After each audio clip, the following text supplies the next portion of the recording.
നമുക്ക് വീണ്ടും പ്രാർത്ഥിക്കാം. വിശ്വസ്തനായ ദൈവമേ, സ്വർഗപിതാവേ, ഒരു വർഷത്തിൻ്റെ സമാപന ദിവസങ്ങൾക്കായി ഞങ്ങൾ നിന്നെ സ്തുതിക്കുന്നു. ഈ ആണ്ടിൻ്റെ ആരംഭം മുതൽ ഈ സമയം വരെ നീ ഞങ്ങളെ ജയോത്സവമായി നടത്തിയതോർത്ത് സ്തോത്രം. വിവിധ അനുഭവങ്ങളിലൂടെ നീ ഞങ്ങളെ കടത്തിക്കൊണ്ടുപോയി. വേർപാടിൻ്റെയും വേദനയുടെയും സന്തോഷത്തിൻ്റെയും സന്താപത്തിൻ്റെയും ഒക്കെ അനുഭവങ്ങളുടെ മധ്യത്തിൽ നീ മാറാത്തവനായി ഞങ്ങളുടെ കൂടെ ഇരുന്നതോർത്ത് സ്തോത്രം. നീ ഞങ്ങൾക്ക് വേണ്ടി ഒരു പുതിയ വർഷം ഒരുക്കുന്നതോർത്ത് സ്തോത്രം. പുതിയ കൃപകളോടെ, പുതിയ തീരുമാനങ്ങളോടെ അതിലേക്ക് പ്രവേശിപ്പാൻ, ദൈവത്തോടുകൂടെ ചേർന്ന് ജീവിതയാത്ര തുടരുവാൻ ഞങ്ങൾക്കിടയാക്കി തീർക്കണമെന്ന് പ്രാർത്ഥിക്കുന്നു. ഇവിടെ നടന്നുകൊണ്ടിരിക്കുന്ന സുവിശേഷ യോഗത്തിൻ്റെ അനുഗ്രഹത്തിന് വേണ്ടി പ്രാർത്ഥിക്കുന്നു. ഞങ്ങൾക്ക് നേതൃത്വം നൽകുന്ന അഭിമന്യ പിതാക്കന്മാർക്ക് വേണ്ടി സ്തോത്രം, അച്ഛന്മാർക്ക് വേണ്ടി സ്തോത്രം, സിസ്റ്റേഴ്സിന് വേണ്ടി പ്രാർത്ഥിക്കുന്നു.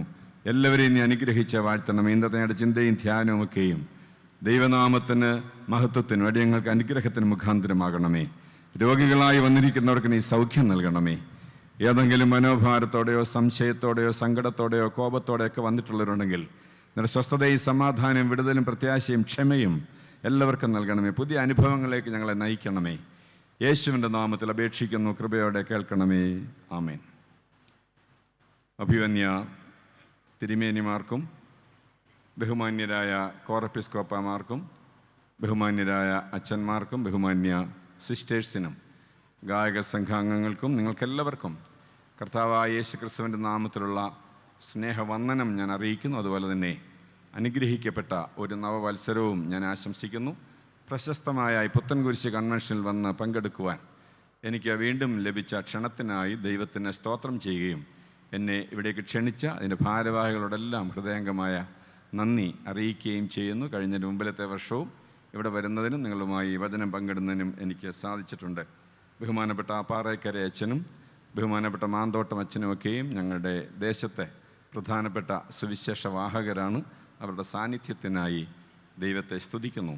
പണ്ട് ചെറുപ്പത്തിൽ പഠിച്ചതായ ഒരു റൈമുണ്ട്, ഒരു പാട്ടുണ്ട്. Pussy cat pussy cat where have you been? I have been to London to see the Queen.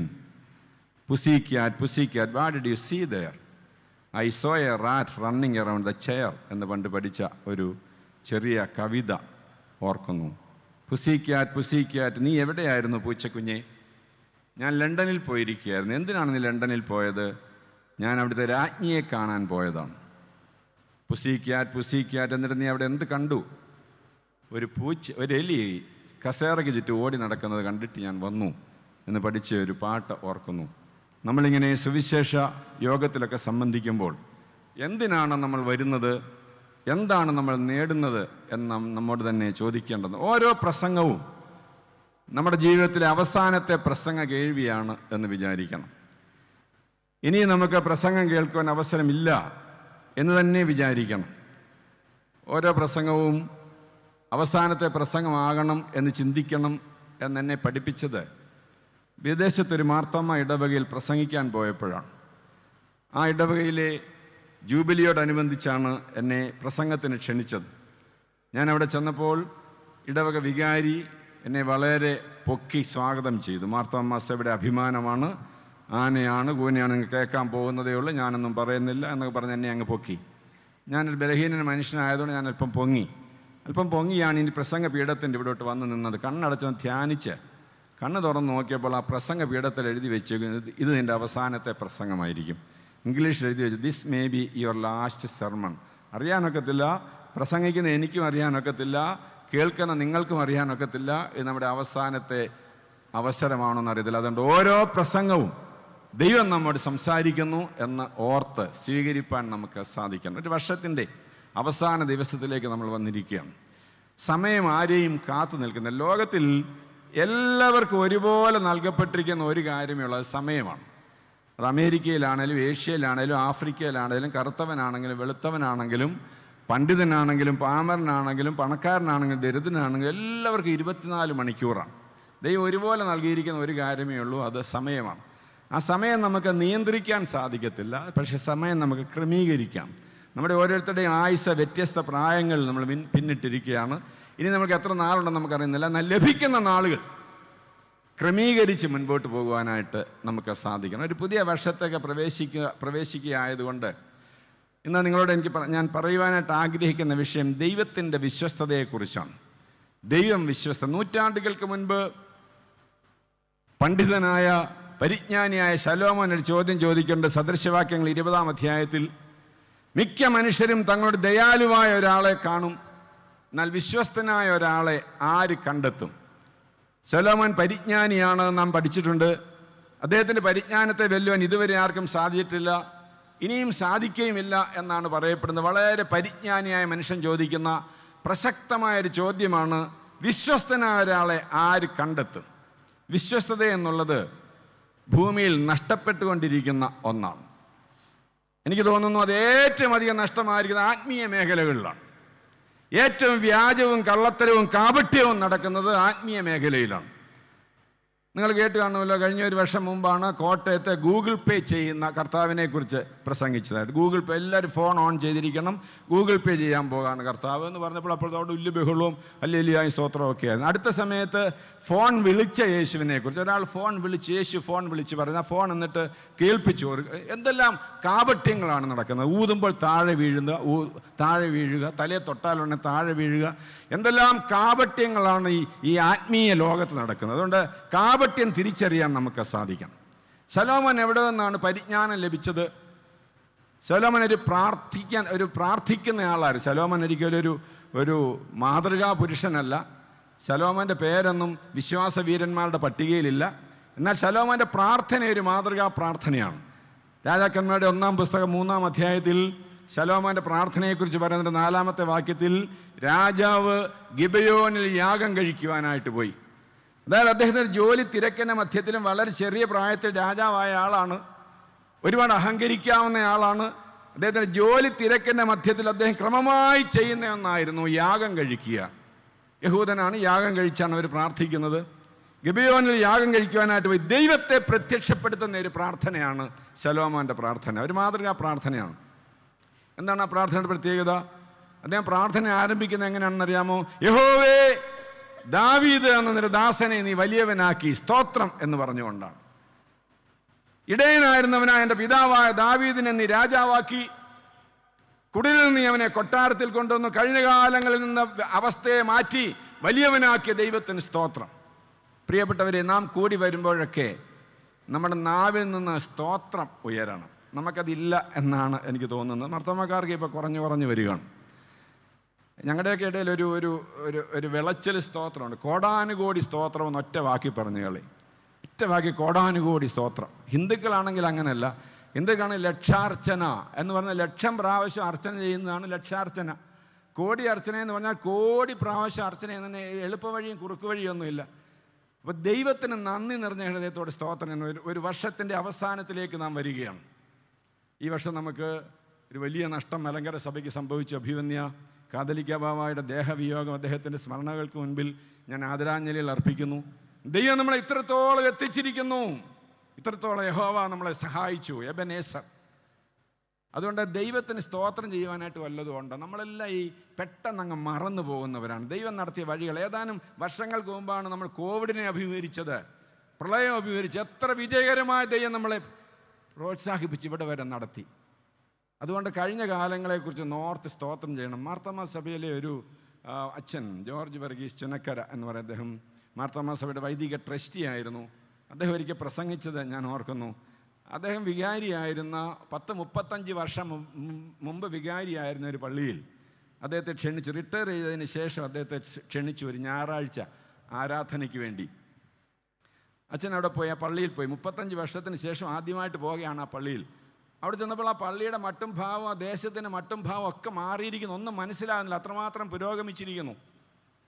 ആരാധന കഴിഞ്ഞ് അച്ഛനെ ഭക്ഷണത്തിന് ക്ഷണിക്കുവാനായിട്ടൊരു അമ്മച്ചിയാണ് വന്നത്. ഒരു അമ്മച്ചി വന്ന് പറഞ്ഞു, അച്ഛോ, അച്ഛൻ എൻ്റെ ഉച്ചഭക്ഷണം ക്രമീകരിച്ചിരിക്കുന്നത് എൻ്റെ വീട്ടിലാണ്, ഞാനങ്ങ് പോവുകയാണ്, ഡ്രൈവർ വന്ന് അച്ഛനെ കൊണ്ടുപോയിക്കോളും. അച്ഛൻ സ്കൂട്ടർ പള്ളിയിൽ വെച്ചിട്ട് അമ്മച്ചിയുടെ കാറിൽ അമ്മച്ചിയുടെ വീട്ടിൽ പോയി. വലിയൊരു വീടാണ്, 3 നില കെട്ടിടമാണ്. അച്ഛനൊന്നും മനസ്സിലാകുന്നില്ല, ആ വീടൊന്നും കണ്ടൊന്നും മനസ്സിലായില്ല, അമ്മച്ചിയെ കണ്ടിട്ട് മനസ്സിലായില്ല.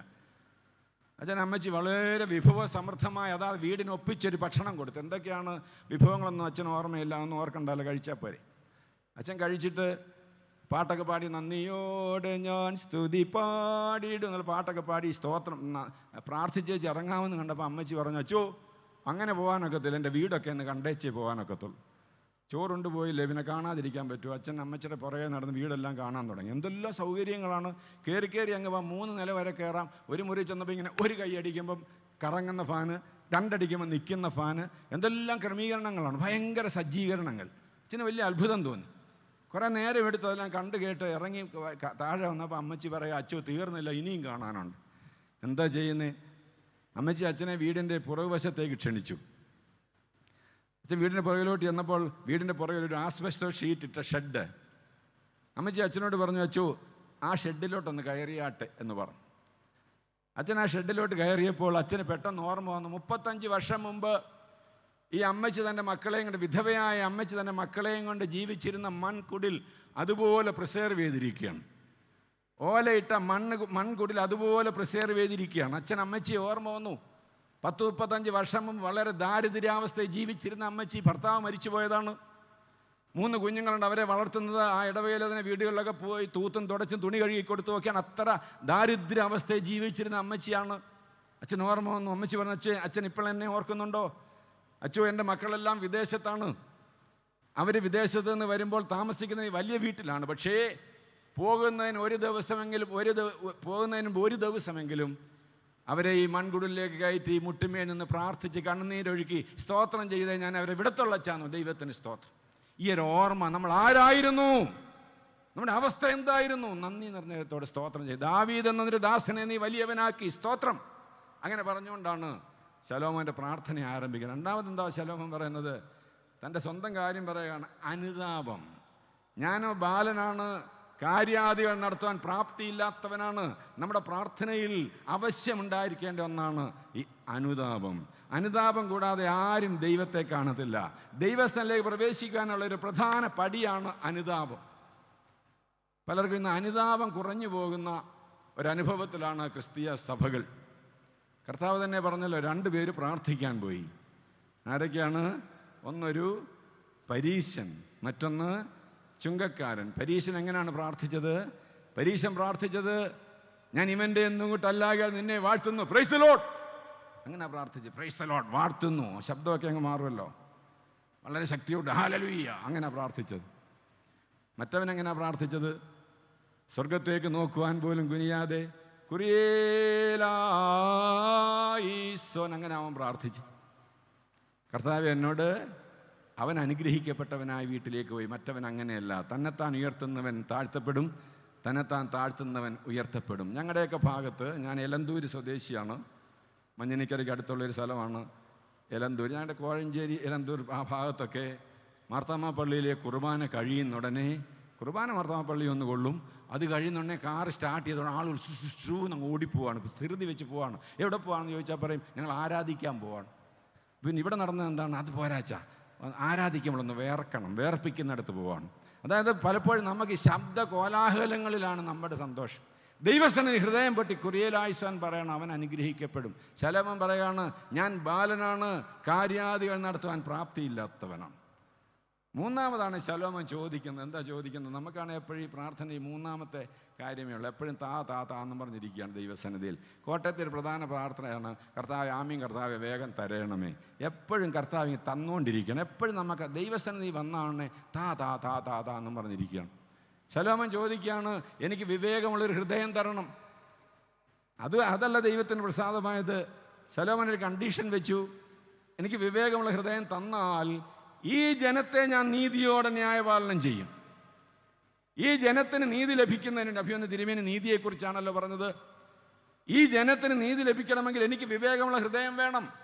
എൻ്റെ അവിവേകം ഈ ജനത്തിന് അനീതിയായി പോകാൻ സാധ്യതയുള്ളത് കൊണ്ട് ഈ ജനം അനുഗ്രഹിക്കപ്പെടുന്നതിന് നീ എന്നെ അനുഗ്രഹിക്കണം. ദൈവം ഒരാളെ അനുഗ്രഹിക്കുന്നത് അയാൾക്ക് വേണ്ടി മാത്രമല്ല, മറ്റുള്ളവരുടെ അനുഗ്രഹത്തിന് വേണ്ടി. ഈ കാര്യം ചോദിച്ചത് യഹോവയ്ക്ക് പ്രസാദമായി. ശലോമോൻ ചോദിച്ചതും ചോദിക്കാത്തതുമായ എല്ലാ കാര്യങ്ങളും ശലോമോന് കൊടുത്തു. അങ്ങനെയാണ് ശലോമോൻ പരിജ്ഞാനിയായി തീർന്നത്. ആ ശലോമോൻ ചോദിക്കുകയാണ്, മിക്ക മനുഷ്യരും തങ്ങളോട് ദയാലുവായ ഒരാളെ കാണും, എന്നാൽ വിശ്വസ്തനായ ഒരാളെ ആര് കണ്ടെത്തും? അതിന് വേദപുസ്തകം നൽകുന്ന 2-3 മറുപടി നിങ്ങളുമായി പങ്കുവെച്ച് ഞാൻ ഇന്നത്തെ എൻ്റെ വചനധ്യാനം അവസാനിപ്പിക്കുന്നതാണ്. ഒന്നാമതായി വിശുദ്ധ യോഹന്നാൻ എഴുതിയ 1-ാം ലേഖനം 1-ാം അധ്യായത്തിൻ്റെ 9-ാമത്തെ വാക്യത്തിൽ വേദപുസ്തകം പറയുന്നു, നാം നമ്മുടെ പാപങ്ങളെ ഏറ്റുപറയുന്നുവെങ്കിൽ അവൻ നമ്മുടെ പാപങ്ങളെ ക്ഷമിക്കുവാൻ തക്കവണ്ണം വിശ്വസ്തനാണ്. ലോകത്തിലെ എല്ലാ മതങ്ങളും നിലകൊള്ളുന്നത് പാപത്തിൽ നിന്ന് വിടുവിക്കാൻ വേണ്ടിയാണ് എന്നാണ് പറയുന്നത്. ലോകത്തിൽ 800 കോടി മനുഷ്യരുണ്ട്. 4000 പ്രധാന മതങ്ങളുണ്ട്. 4000 മതങ്ങളുണ്ട്. അതിൽ തന്നെ 20 മതങ്ങൾ പ്രധാന മതങ്ങളാണ്. ലോകത്തിലുള്ള ജനങ്ങളിൽ 85% ദൈവത്തിൽ വിശ്വസിക്കുന്നവരാണ്. എല്ലാ മതങ്ങൾക്കും കോമണായ ചില കാര്യങ്ങളുണ്ട്. അത് ഒന്ന്, അവർക്ക് പുസ്തകങ്ങളുണ്ട്, വിശുദ്ധ ഗ്രന്ഥമുണ്ട്, ആരാധനാലയങ്ങളുണ്ട്, പണ്ഡിതന്മാരുണ്ട്, ഉപദേഷ്ടാക്കന്മാരുണ്ട്, പുരോഹിതന്മാരുണ്ട്. അങ്ങനെ എല്ലാവർക്കും സാധാരണമായ ചില കാര്യങ്ങളുണ്ട്. എന്നാൽ ക്രിസ്ത്യാനികൾക്ക് മാത്രം അവകാശപ്പെടാവുന്ന ഒന്നാണ് ഒരു രക്ഷകൻ എന്നുള്ള കോൺസെപ്റ്റ്. രക്ഷകൻ, സേവിയർ, അത് ക്രിസ്ത്യാനികൾക്ക് മാത്രമേ ഉള്ളൂ. അത് വേദപുസ്തകത്തിൽ മാത്രം. ഒരു വ്യക്തിയെ രക്ഷകനായിട്ട് അവതരിപ്പിക്കുന്ന വേദപുസ്തകം മാത്രമേ ഉള്ളൂ. അതുകൊണ്ടാണ് പറയുന്നത് ക്രിസ്ത്യാനിറ്റി സെൻറ്റേഡ് ആയിരിക്കുന്നത് ഒരു വ്യക്തിയിലാണ്, ചില പ്രമാണങ്ങളിലല്ല. ഒരു വ്യക്തിയെ ചുറ്റിപ്പറ്റിയാണ് നമ്മുടെ വിശ്വാസം. എല്ലാ മതങ്ങളും പരാജയപ്പെട്ടിടത്ത് പാപമെന്ന് പറയുന്നത് സാത്താൻ്റെ ആയുധമാണ്. പാപം ചെയ്ത് ദൈവത്തിൽ നിന്ന് അകന്നുപോയ മനുഷ്യരാണ് മതങ്ങൾ ഉണ്ടാക്കി തിരിച്ചു വരാനായിട്ട് ശ്രമിക്കുന്നത്. എന്നാൽ മനുഷ്യനിർമ്മിതമായ എല്ലാ മതങ്ങളും പരാജയപ്പെട്ടിടത്ത് കാലസമ്പൂർണതയിൽ, അതാണ് നമ്മൾ ഈ കഴിഞ്ഞ ദിവസം ചിന്തിച്ചത്, Christmas, the reason for the season. ക്രിസ്മസിന് കാരണമായി തീർന്നത് എന്താണ്? ദൈവം തൻ്റെ ഏകജാതനായ പുത്രനെ ഈ ലോകത്തിലേക്ക് അയച്ചു, അവനിലൂടെ ലോകത്തെ വീണ്ടെടുത്തു. അതുകൊണ്ടാണ് പറഞ്ഞത് Christianity is not a religion. മറ്റ് മതങ്ങൾ പോലെ ക്രിസ്ത്യാനിറ്റി ഒരു മതമല്ല, it's a way of life. അതൊരു ജീവിത ശൈലിയാണ്. രക്ഷകനായ യേശു ഈ ലോകത്തിലേക്ക് വന്നു. ഈ ഒരു യുണീക്ക്നെസ് നമുക്ക് അവകാശപ്പെട്ടതാണ്. നമ്മളെ തേടി, ഇപ്പോൾ ഈ സീസണാണുള്ളത്, നമ്മൾ തേടി അങ്ങോട്ട് പോവുകയല്ല ദൈവത്തെ തേടി അങ്ങോട്ടും ഇങ്ങോട്ടും പോകണ്ട. നമ്മെ തേടി ഈ ലോകത്തിലേക്ക് ഇറങ്ങി വന്നവനായ ദൈവം ശിശുവായത്. ശിശു ദൈവമായതല്ല, ദൈവം ശിശുവായതാണ് ക്രിസ്മസ്. നമ്മളായിരിക്കുന്ന അവസ്ഥയിലേക്ക് ഒരു മനുഷ്യ ശിശുവായി ഇറങ്ങി വന്നവനായ കർത്താവ് നമ്മളെ രക്ഷിക്കുവാൻ വേണ്ടി, പാപത്തിൽ നിന്ന് വിടുവിക്കുവാൻ, പാപബന്ധനത്തിൽ അവന് യേശു എന്ന് പേർ വിളിക്കപ്പെടും. നൂറ്റാണ്ടുകൾക്ക് മുമ്പേ, ജനിക്കുന്നതിന് മുൻപേ നൂറ്റാണ്ടുകൾക്ക് പേര് നിശ്ചയിച്ചത് യേശു, ഇമ്മാനുവേൽ, ദൈവം നമ്മോട് കൂടെ എന്നർത്ഥമുള്ള ഇമ്മാനുവേൽ. അതാണ് യേശു ക്രിസ്തുവിൻ്റെ പ്രത്യേകത, അതാണ് നിസ്തുല്യത. അവൻ രക്ഷകനാണ്. അവൻ തന്നെ ജീവൻ നൽകി നമ്മളെ രക്ഷിച്ചിരിക്കുന്നു. ആ ഒരു ദൈവം വിശ്വസ്തൻ. 800 കോടി ജനങ്ങൾ മനുഷ്യരെ സ്നേഹിക്കുന്നതിനേക്കാൾ അധികം ദൈവം നമ്മെ ഓരോരുത്തരെയും സ്നേഹിക്കുന്നു. അതിൻ്റെ പ്രതീകമാണ് ദൈവം തൻ്റെ ഏകജാതനായ പുത്രനെ നമുക്ക് വേണ്ടി നൽകി എന്നുള്ളത്. തൻ്റെ മകനെ നൽകുവാൻ തക്കവണ്ണം ലോകത്തെ സ്നേഹിച്ചവനായ ദൈവം വിശ്വസം. നമ്മുടെ പാപങ്ങളെ, ഈ പാപം ഏറ്റുപറയപ്പെടേണ്ടതാണ്. ഹൈന്ദവ മാർഗത്തിൽ രക്ഷയ്ക്ക് 2 മാർഗങ്ങളാണ് പറയുന്നത്. ഒന്ന്, മർക്കടന്യായം. മർക്കടൻ എന്ന് പറഞ്ഞാൽ കുരങ്ങെന്നാണ്. കുരങ്ങ് മക്കളെയും കൊണ്ട് പോകുന്ന, ഇപ്പോൾ കുരങ്ങൊക്കെ എല്ലായിടത്തും കാണാമല്ലോ അല്ലേ? എല്ലാ സ്ഥലത്തും കുരങ്ങുണ്ട്, പന്നിയുണ്ട്, ആനയുണ്ട്. അങ്ങനെ നമ്മൾ സമ്പന്നരാണ്. കുരങ്ങ് എങ്ങനെയാണ് കുട്ടിയെ കൊണ്ട് പോകുന്നത്? തള്ളക്കുരങ്ങ് ഒരു മരത്തിൽ നിന്ന് അടുത്ത മരത്തിലേക്ക് ചാടുമ്പോൾ കുഞ്ഞിന് വേണേ പിടിച്ചിരുന്നോണം. നീ പിടിച്ചിരുന്നാൽ നിനക്ക് രക്ഷപ്പെടാം. അതാണ് മർക്കട ന്യായം. അള്ളി പിടിച്ചിരുന്നാൽ നിനക്ക് അടുത്ത മരത്തിലെത്താം, വിട്ടാ പോയി. വേറെ ന്യായമുണ്ട്, മാർജാര ന്യായം. മാർജാരം എന്ന് പറഞ്ഞാൽ പൂച്ച എന്നാണ്. പൂച്ച മക്കളെ കൊണ്ട് പോകുന്നത് എങ്ങനെയാണ്? അതിൻ്റെ കുട്ടിയൊന്നും അറിയണ്ട, തള്ളപ്പൂച്ച ചെയ്തോളും, 2 കൊടുത്തേച്ചാൽ മതി, അക്കരെ എത്തിക്കും. അതാണ് ഹൈന്ദവ മതത്തിലെ 2 ന്യായങ്ങൾ. എന്നാൽ ഇവിടെ പറയുകയാണ്, നാം പാപം ഏറ്റുപറയുന്നുവെങ്കിൽ നമ്മുടെ പാപങ്ങളെ ക്ഷമിക്കുവാൻ തക്കവണ്ണം ദൈവം വിശ്വസ്തൻ. പാപത്തിൽ നിന്ന്, പാപഭാരം അത് വലിയൊരു ഭാരമാണ്. ആ പാപഭാരം എനിക്ക് മർത്തമാക്കാരുടെ പശ്ചാത്തലമേ അറിയത്തുള്ളൂ. ഞങ്ങൾക്ക് ഈ പാപബോധം കുറവാണ്. എങ്ങനെയൊക്കെയോ ഒരു ചിന്തയുണ്ട്, ഞങ്ങളൊക്കെ ഓക്കെയാണ് എന്നൊക്കെ ഒരു ചിന്തയാണ്. കർത്താവ് വരുമ്പം ഞങ്ങളൊക്കെ ചാടി കയറും. പിന്നെ ഒരു പ്രശ്നമില്ല, താമസിക്കുന്ന എന്താണ്? കാലമായില്ലയോ പ്രിയനെ, അങ്ങനെ ഞങ്ങൾ ഒരു തിടുക്കമാണ്, ഞങ്ങളെ ഓക്കെയാണ് എന്നൊരു ചിന്തയാണ്. ഞാനൊരു പള്ളി, എന്നെ സ്ഥിരമായിട്ട് വിളിക്കുന്ന പള്ളികളുണ്ട്, സ്ഥിരമായിട്ട് വിളിക്കുകയാണ്. 2-3 ദിവസത്തെ കൺവെൻഷനൊക്കെ ഇപ്പോൾ 26-ലേക്കൊക്കെ ഇപ്പോഴേ കയറി അങ്ങ് വിളിക്കും. അപ്പോൾ അങ്ങനെ സ്ഥിരമായിട്ട് വിളിക്കുന്ന ഒരു പള്ളിയില്ല. ഒരു അപ്പച്ചൻ ആ പ്രാവശ്യം അച്ഛനോട് പറഞ്ഞു, അച്ചോ ഇപ്രാവശ്യം MC ശാമുവേലച്ചൻ വരുമ്പം ഞങ്ങളുടെ വീട്ടിൽ ഞാൻ താമസിപ്പിച്ചോളാം, ഭക്ഷണവും കൊടുത്തോളാം. അത് വലിയൊരു കാര്യമാണ്. ഈ പ്രസംഗിക്കാൻ വരുന്നവർക്ക് ഭക്ഷണമൊക്കെ ഒരുക്കുക എന്ന് പറഞ്ഞാൽ വലിയ ബുദ്ധിമുട്ടാണ് വികാരിമാർക്ക്. കാരണം ആരും അങ്ങോട്ട് അടുക്കുകയില്ല. അതുകൊണ്ടാണ് ഞങ്ങളുടെ പള്ളിയുടെ അടുത്തങ്ങ് സാധാരണക്കാർ വീട് വെക്കത്തില്ല, ദൂരെ പോകും. കാരണം വല്ലതും ഊണ് വല്ലതും കൊടുക്കേണ്ടി വന്നാലോ എന്നുള്ളത് കൊണ്ടാണ്. അതിൽ ഈ അപ്പച്ചൻ കയറി അങ്ങ് ഏറ്റു, ഭക്ഷണം കൊടുത്തോളം താമസിപ്പിക്കുകയും ചെയ്യാം. അപ്പോൾ ആ അപ്പച്ചൻ്റെ വീട്ടിലാണ് ഞാൻ താമസിക്കുന്നത്. വളരെ സുഭിക്ഷമായ ഭക്ഷണം, നല്ല താമസം. എന്നിട്ട് അപ്പച്ചൻ തന്നെ, അദ്ദേഹം തന്നെ കാർ ഓടിച്ച് സന്ധ്യയാകുമ്പോൾ 6 മണിയാകുമ്പോൾ എന്നെ കൊണ്ട് വിടും. ഞാൻ വികാരി അച്ഛൻ്റെ അടുത്തിരിക്കും. അപ്പച്ചൻ എന്നിട്ട് നമ്മുടെ കോറപ്പിസ്കോപ്പാത്തിൽ അച്ഛൻ ഇരിക്കുന്നത് പോലെ ആദ്യത്തെ കസേരയിൽ ഇങ്ങനെ കൈ കെട്ടിയിരിക്കും. ഇരിപ്പ് കണ്ടാൽ അറിയാം ഞാൻ കൊടുക്കുന്ന ചോറാണ് അച്ഛൻ ഉണ്ണുന്നത്, ഞങ്ങളുടെ വീട്ടിലാണ് അച്ഛൻ താമസിക്കുന്നുള്ള ഗമയിലാണ്. തന്നിട്ട് കൈ കെട്ടിയിരിക്കട്ടെ. അങ്ങനെ ഇരിക്കും. 2-ാമത്തെ ദിവസം പ്രസംഗം അങ്ങോട്ട് മൂത്തപ്പം, ഹേ പാപിയായ മനുഷ്യ എന്ന് പറഞ്ഞാൽ കൈ ചൂണ്ടിയത് അപ്പച്ചൻ്റെ നേരെയായിപ്പോയി. ഇങ്ങനെ ചൂണ്ടാനൊക്കെ മുമ്പിലിരിക്കുന്ന ആളെ അല്ലേ ചൂണ്ടാനൊക്കത്തുള്ളൂ. അപ്പച്ചൻ വിചാരിച്ചു ഇയാളൊരു നായരാണെന്ന് കേട്ടിട്ടുണ്ട്, നായന്മാർ നന്ദിയുള്ളവരല്ലേ, അപ്പോൾ എന്നെ ഏതായാലും കയറി പാപിയായ മനുഷ്യനെന്ന് വിളിക്കത്തില്ല, എന്നെ ആയിരിക്കുകയില്ല എന്ന് പറഞ്ഞാൽ അപ്പച്ചൻ 2-ാമത്തെ അപ്പച്ചനെ നോക്കി. 2-ാമത്തെ അപ്പച്ചൻ വിചാരിച്ചു ഞാൻ പാപിയാണെന്ന് അച്ഛൻ എന്നെ അറിയത്തുപോലും എങ്ങനെ ഞാനായിരിക്കുകയില്ല. അങ്ങനെ അപ്പച്ചന്മാരെല്ലാം പള്ളിയുടെ വെളിയിലോട്ട് നോക്കി, അവിടെ കാണും വല്ല പാപികൾ ഇരിപ്പുണ്ടോ. നമ്മുടെ വലിയൊരു പ്രശ്നം ഇതാണ്, നമുക്കൊരു പാപബോധമില്ല. പാപം ദൈവത്തിൻ്റെ ഏറ്റു പറയുന്നുവെങ്കിൽ പാപം ക്ഷമിക്കാൻ വിശ്വസ്തനാണ്. എന്നെ നിങ്ങൾക്ക് പരിചയമുണ്ട്. ഞാൻ ഈ സ്റ്റേജിൽ തന്നെ പ്രസംഗിച്ചിട്ട് ഒട്ടുമിക്ക പള്ളികളിലും ഞാൻ വന്ന് പ്രസംഗിക്കുകയും എൻ്റെ അനുഭവ സാക്ഷ്യം പങ്കുവെക്കുകയും ചെയ്തിട്ടുണ്ട്. അതിനുവേണ്ടിയാണ് ദൈവം ഞങ്ങളെ വിളിച്ചിരിക്കുന്നത്. 10-67 വർഷങ്ങൾക്ക് മുമ്പ് പാപപങ്കിലമായ പാപത്തിൻ്റെ ബന്ധനത്തിൽ കഴിഞ്ഞ ഒരു കുടുംബത്തിലെ അംഗമാണ് ഞാൻ. എൻ്റെ മാതാപിതാക്കൾ ക്രിസ്ത്യാനികളായിരുന്നില്ല, നായന്മാരായിരുന്നു. എൻ്റെ പിതാവിൻ്റെ പേര് കൃഷ്ണപിള്ള എന്നാണ്, എൻ്റെ അമ്മച്ചിയുടെ പേര് ദേവകിയമ്മ എന്നാണ്. ഉന്നതമായ 2 നായർ തറവാടുകൾ, കടമനിട്ട വഴുത്താനത്ത് മേച്ചേരിപ്പറമ്പിൽ കൃഷ്ണപിള്ളയും റാന്നി കീക്കഴൂർ താനുവേലിൽ മുണ്ടപ്പിലാക്കൽ ദേവകിയമ്മയും. 2 നല്ല ഓർത്തഡോക്സ് നായർ ഫാമിലി, എല്ലാ ചുറ്റുപാടുകളും ഉണ്ട്. പക്ഷേ എൻ്റെ അമ്മച്ചി സന്ധ്യാസമയത്ത് നാമം ജപിക്കുന്നത്, അവർക്കൊക്കെ ഈ സന്ധ്യാസമയത്ത് നാമജപമൊക്കെയാണ്, നമുക്കതൊന്നും ഇല്ലല്ലോ.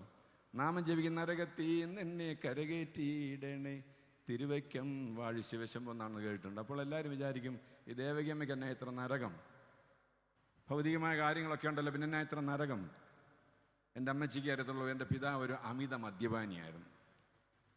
ഈ ലോകത്തിലൊരു നരകമുണ്ടെങ്കിൽ അതേതാണ്? MC ശാമുവേലച്ചൻ്റെ വീടെന്നല്ല, മദ്യപാനിയുടെ വീടാണ്. ഈ മദ്യപാനി എന്ന് പറഞ്ഞ ആരാണ്? ഞാൻ ഈ മദ്യപാനി എന്ന് പറഞ്ഞപ്പോഴേ നിങ്ങളുടെയൊക്കെ മനസ്സിൽ ചില ചിന്തകൾ വന്നു. ജോറൂട്ടി, തോമ, കോവാലൻ, പാക്കരൻ, വഴി കിടക്കുന്ന പാവപ്പെട്ട അവർ മാത്രമല്ല കുടിയൻ. ഈ ബാറിൽ പോയി കുടിക്കുന്നവനും, ക്ലബ്ബിൽ പോയി കുടിക്കുന്നവനും, ഓട്ടോക്കാരനെ വിട്ട് വാങ്ങിച്ചുകൊണ്ടുവന്ന് വീട്ടിൽ കൊണ്ടുവച്ച് കുടിക്കുന്നവനും, കോട്ട മാത്രം കുടിക്കുന്നവനും ഒക്കെ കുടിയനാണ്. അവൻ്റെ വീടെല്ലാം നരകം തന്നെയാണ്, യാതൊരു സംശയമില്ല. അതുകൊണ്ട് അമ്മച്ചി അങ്ങനെ നാമം ജപിച്ചത്, ഈ നരകത്തിൽ നിന്നെ കരകയറ്റണേ. ചങ്ക് പൊട്ടിയുള്ള എൻ്റെ പിതാവും ആഗ്രഹിച്ചു, ഒരു മോചനം ആഗ്രഹിക്കാത്ത കുടിയന്മാരില്ലല്ലോ. എല്ലാവർക്കും നന്നായ കൊള്ളാമെന്ന് ആഗ്രഹമുണ്ട്. നാളെ ഡിസംബർ 31 അർദ്ധരാത്രി പാതിരാ കുർബാനയുണ്ട്. ആ കുർബാനയുടെ സമയത്ത് അച്ഛന്മാരിങ്ങനെ കാസായും പീലാസായും കൊണ്ട് പടിഞ്ഞാറോട്ട് തിരിയുമ്പോൾ എന്തോ ഒരു നെഞ്ചത്തടിയും കരച്ചിലുമാണ്. എത്രയോ പേര് മാനസാന്തരപ്പെടുന്നത് ഈ നിർത്തിയടി. ഭാര്യയുടെ തലയിൽ കൈവെക്കുന്നു, പിള്ളേരുടെ തലയിൽ കൈവെക്കും, എന്തോ ഒരു മാനസാന്തരമാണ്. അതുകൊണ്ട് ഞാൻ പ്രാർത്ഥിക്കും, കർത്താവേ നീ വരുമ്പോൾ ജനുവരി 5 മുമ്പായിട്ടേലും വരണേ. കാരണം അതുവരെയൊക്കെ നിൽക്കത്തുള്ളൂ. ജനുവരി 5 ദനഹായാകുമ്പോഴത്തേക്ക് ആണ്ട കിടക്കുന്നു എഗെയിൻ ശങ്കരൻ കോക്കനട്രി. അത് എൻ്റെ പിതാവും ആഗ്രഹിച്ചൊരു മോചനം. അദ്ദേഹം പോകാത്ത തീർത്ഥാടന കേന്ദ്രങ്ങളില്ല എന്ന് പറഞ്ഞാൽ ഹൈന്ദവ തീർത്ഥാടന കേന്ദ്രങ്ങൾ. നമ്മളെ 2ഇടത്തും പോകുന്നത്, നമ്മളെല്ലായിടത്തും പോയി. ഇവിടെ കണ്ടില്ലേ, അവിടെ പോയി അവിടെ അത് കേടി. എന്തൊരു നാണം കെട്ട അവസ്ഥയാണിത്. എൻ്റെ പിതാവ് അങ്ങനെയായിരുന്നില്ല. ഹൈന്ദവ തീർത്ഥാടന കേന്ദ്രങ്ങളിൽ മാത്രമേ പോയുള്ളൂ. 14 വർഷം ശബരിമലയിൽ പോയി. പാദഹരേ പാപഹര എന്ന് പറഞ്ഞാൽ ശബരിമലയിൽ പോയി ചെരുപ്പിടാതെ അയ്യപ്പനെ പോയി തൊഴുതാൽ പാപഹരിക്കപ്പെട്ടവനായി മടങ്ങി വരാം. എന്തൊരു എളുപ്പമുള്ള മാർഗ്ഗം, എളുപ്പമാണെങ്കിൽ കഠിന മാർഗ്ഗമാണ്. 14 വർഷം, 12 വർഷം കഴിഞ്ഞാൽ പിന്നെ പെരിയസ്വാമിയാണ്. പക്ഷെ അവിടെയൊക്കെ ചെല്ലുമ്പോൾ കേൾക്കുന്ന എന്താണ്? പരിത്രാണായ സാധൂനാം വിനാശായ ദുഷ്കൃതം ധർമ്മ സംസ്ഥാപനാർത്ഥായ സംഭവാമി യുഗേ യുഗേ. ദുഷ്ടന്മാരെ നിഗ്രഹിച്ച് നീതിമാന്മാരെ രക്ഷിക്കാൻ യുഗങ്ങൾ തോറും ഞാൻ അവതരിക്കുവാൻ ദൈവങ്ങളുടെ മുൻപാകെ 24 മണിക്കൂർ മദ്യത്തിൽ മുഴുകി ജീവിക്കുന്ന എൻ്റെ പിതാവിനെ നാട്ടുകാർ വിളിച്ചിരുന്ന KD കൃഷ്ണപിള്ള എന്നാണ്. ഇനിഷ്യലല്ല, സ്വഭാവം കൊണ്ട് വിളിക്കുന്നതാണ്. അങ്ങനെ ജീവിക്കുന്ന ഒരാൾക്ക് എന്താണ്? നീതിമാന്മാരെ തേടിയവൻ ദൈവങ്ങളുടെ അടുത്ത രക്ഷ. അദ്ദേഹം നോമ്പ് നോറ്റതിൻ്റെ കേട് തീർത്ത് കുടിക്കാൻ തുടങ്ങി. അങ്ങനെ നാശത്തിലോട്ട് പോയിക്കൊണ്ടിരുന്നു. ഏറ്റവും സങ്കടം, അദ്ദേഹത്തിൻ്റെ ഇടത്തും വലത്തും നടന്ന് മദ്യപിച്ചിരുന്ന 2 ക്രിസ്ത്യാനികളാണ്. അങ്ങനെ ഒരു ഗുണമുണ്ട്, നോ പറയത്തില്ല, കുടിച്ച് സഹായിക്കും. ഒന്നൊരു മർത്തോമാക്കാരൻ, ഒന്ന് വേറെ സഭക്കാരൻ. ആ സഭ ഏതാന്ന് എന്നോട് ഒന്നും പറയുന്നില്ല. ഒരു ദിവസം കുടിച്ച് വയറ് നിറഞ്ഞപ്പം മർത്തോമാക്കാരൻ അച്ചായം പറഞ്ഞ്, പിള്ളേച്ചോ നമുക്കൊരു കൺവെൻഷന് പോയി കളയാം. ചിലർക്ക് ഇതാണ്, ഇത് അകത്തിയാന്ന് പറഞ്ഞാൽ കൺവെൻഷന് പോകണം, വേറെ അങ്ങ് പറ്റത്തില്ല. കൺവെൻഷന്, പെരുന്നാൾ, അതൊക്കെയാണ് അവരുടെ ആ ഒരു മേച്ചിൽ സ്ഥലങ്ങൾ. പിള്ളേച്ച നമുക്കൊരു കൺവെൻഷന് പോയി കളയാം. മാർത്തോമാസഭയുടെ പ്രധാന കൺവെൻഷനാണ് ഉദിമൂട് ഒലുമല കൺവെൻഷൻ. സാധു കൊച്ചുഞ്ഞുപദേശിയുടെയും കൺവെൻഷനാണ്. ആ കൺവെൻഷൻ പോയി തലയെക്കെട്ടും കെട്ടി, എളിയിൽ 2 കടാരി തിരി, കേടി കൃഷ്ണപിള്ളയും തുരുമ്പ് വെളിവില്ലാതെ ഇടത്തും വലത്തും 2 ക്രിസ്ത്യാനി കൂട്ടുകാരും പന്തിൽ കയറാ തെങ്ങേച്ചാരി നിന്നു. അന്ന് പ്രസംഗിച്ചത് ആരാണെന്ന് ഓർമ്മയില്ല, പക്ഷേ ബാക്കി ഓർമ്മയുണ്ട്. കാണാതെ പോയതിനെ തെരഞ്ഞ് രക്ഷിപ്പാനല്ലോ മനുഷ്യപുത്രൻ വന്നത്. ലൂക്കോസ് 19:10. ആ വാക്യം ആസ്പദമാക്കി പ്രസംഗിച്ച ദേവദാസൻ കാൽവരിയിൽ വെളിപ്പെട്ട മഹാസ്നേഹത്തെക്കുറിച്ച്, പാപിയെ തിരഞ്ഞു പിടിക്കുന്ന സ്നേഹത്തെക്കുറിച്ച് പ്രസംഗിച്ച ദേവദാസൻ പരിശുദ്ധാത്മാവിൻ്റെ നിറവിൽ. പരിശുദ്ധാത്മാവ് ശക്തിയുടെയും ധൈര്യത്തിൻ്റെ ആത്മാവാണ്. ദൈവാത്മാവിനെ നിറഞ്ഞ പിന്നെ ആരെ പേടിക്കാനാണ്? തെങ്ങേച്ചാരിക്കുന്ന കേടി കൃഷ്ണയുടെ നെഞ്ചിന് നേരെ വിരൽ ചൂണ്ടിക്കൊണ്ട്, സഹോദര, യേശു നിന്നെയും സ്നേഹിക്കുന്നു. നിന്റെ തകർന്ന ജീവിതത്തിലേക്ക് യേശു പ്രവേശിച്ചാൽ നിന്റെ കുടുംബജീവിതം അനുഗ്രഹിക്കപ്പെടും. യേശു നിന്നെ സ്നേഹിക്കുന്നു. എന്നെ കേൾക്കുന്ന പ്രിയപ്പെട്ടവരെ, ദൈവത്തിൽ നിന്ന് അകന്ന് ജീവിക്കുന്നവർ, എന്നെ ദൈവം സ്നേഹിക്കുന്നില്ല, എന്നെ ആരും സ്നേഹിക്കുന്നില്ല എന്നുള്ള നിരാശയുടെ അനുഭവത്തിൽ എന്നെ ആരെങ്കിലും കേൾക്കുന്നുണ്ടെങ്കിൽ, യേശു നിന്നെ സ്നേഹിക്കുന്നു. നിന്റെ തകർന്ന ജീവിതത്തെ ശരിയാക്കുവാൻ എൻ്റെ യേശുവിന് സാധിക്കും. നിന്റെ തകർന്ന കുടുംബജീവിതത്തെ ശരിയാക്കുവാൻ എൻ്റെ യേശുവിന് സാധിക്കും. യേശു നിന്നെ സ്നേഹിക്കുന്നു. നമ്മെ രക്ഷിക്കുവാനായിട്ട് മാത്രമാണ് യേശു ഈ ലോകത്തിലേക്ക് വന്നത്. അതായിരുന്നു യേശു ക്രിസ്തുവിൻ്റെ ബിസിനസ്. ക്രിസ്മസ് യേശുവിൻ്റെ ഒരു ബിസിനസ്സാണ്. നമ്മെ രക്ഷിക്കുവാൻ വേണ്ടി ലോകത്തിൽ വന്ന ഒറ്റ ഉദ്ദേശത്തോടെയാണ്. അതാണ് യേശുവിൻ്റെ പർപ്പസ്. അതുകൊണ്ട് ആരും അകന്നു നിൽക്കേണ്ട കാര്യമില്ല. യേശു നിന്നെ സ്നേഹിക്കുന്നുള്ള സുവിശേഷം, സന്ധിമജ്ജകളെ തുളച്ചു കയറുന്ന ദൈവത്തിൻ്റെ വചനം. ദൈവാത്മാവിൻ്റെ നിറവിൽ ദൈവവചനം പറയുമ്പോൾ അത് കരിമ്പാറ തകർക്കും. ചുറ്റികയായ ദൈവത്തിൻ്റെ വചനം. എൻ്റെ പിതാവിനെ കീഴ്പ്പെടുത്തി മദ്യപിച്ചിട്ട് നിൽക്കുകയായിട്ടും, എന്നെ സ്നേഹിക്കുന്ന ദൈവമുണ്ടെങ്കിൽ എൻ്റെ ശിഷ്ടായുസ ദൈവത്തിന് വേണ്ടിയെന്ന് പറഞ്ഞ് കടാരി 2 അന്ധകാരത്തിലേക്ക് വലിച്ചെറിഞ്ഞ് ദൈവകരങ്ങളിലേക്ക് എടുത്തിയാട്ടം വെച്ചു കൊടുത്ത ആളാണ് എൻ്റെ പിതാവ്. അന്നെല്ലാവരും പറഞ്ഞു, കേടി കൃഷ്ണയുടെ മാനസാന്തരം മുറ്റിയാൽ 3 മാസം. അതാ കീക്കഴൂരും കോഴഞ്ചേരിലും ഒക്കെ ഒരു പഴഞ്ചൊല്ലായി എന്നാ പറയുന്നത്. കേടി കൃഷ്ണയുടെ മാനസാന്തരം മുറ്റിയാൽ 3 മാസം. പക്ഷേ ഇപ്പം 67 വർഷമായി. ഞാനൊരു വിചിത്ര ജീവിയാണ്. നായരായി ഉരുവാകുകയും ക്രിസ്ത്യാനിയായി ജനിക്കുകയും ചെയ്ത ലോകത്തിലെ ഏക വൈദികനാണ് ഞാൻ ഉരുവായപ്പോൾ എൻ്റെ മാതാപിതാക്കൾ നായന്മാരായിരുന്നു. ഞാൻ ജനിച്ചപ്പോൾ അവർ ക്രിസ്ത്യാനിയായി. ദൈവത്തിന് സ്തോത്രം. അതുകൊണ്ട് ഗർഭപാത്രത്തിൽ വെച്ച് തന്നെ ദൈവത്തിന് വേണ്ടി സമർപ്പിക്കപ്പെടുകയും ധാരാളം പ്രാർത്ഥന ലഭിക്കുകയും ചെയ്ത ഒരാളാണ് ഞാൻ. ദൈവത്തിന് സ്തോത്രം. അനുഗ്രഹിക്കപ്പെട്ട ഒരു ഭവനത്തിൽ പിറക്കുവാൻ എനിക്ക് സാധിച്ചു. അന്ന് മുതൽ ഞങ്ങളുടെ വീട് സ്വർഗീയ ആനന്ദം അനുഭവിക്കുന്ന ഭവനമായി മാറി. നരകമായിരുന്നു ഞങ്ങളുടെ ഭവനം സ്വർഗീയ ആനന്ദം അനുഭവിക്കുന്ന ഭവനമായി മാറി.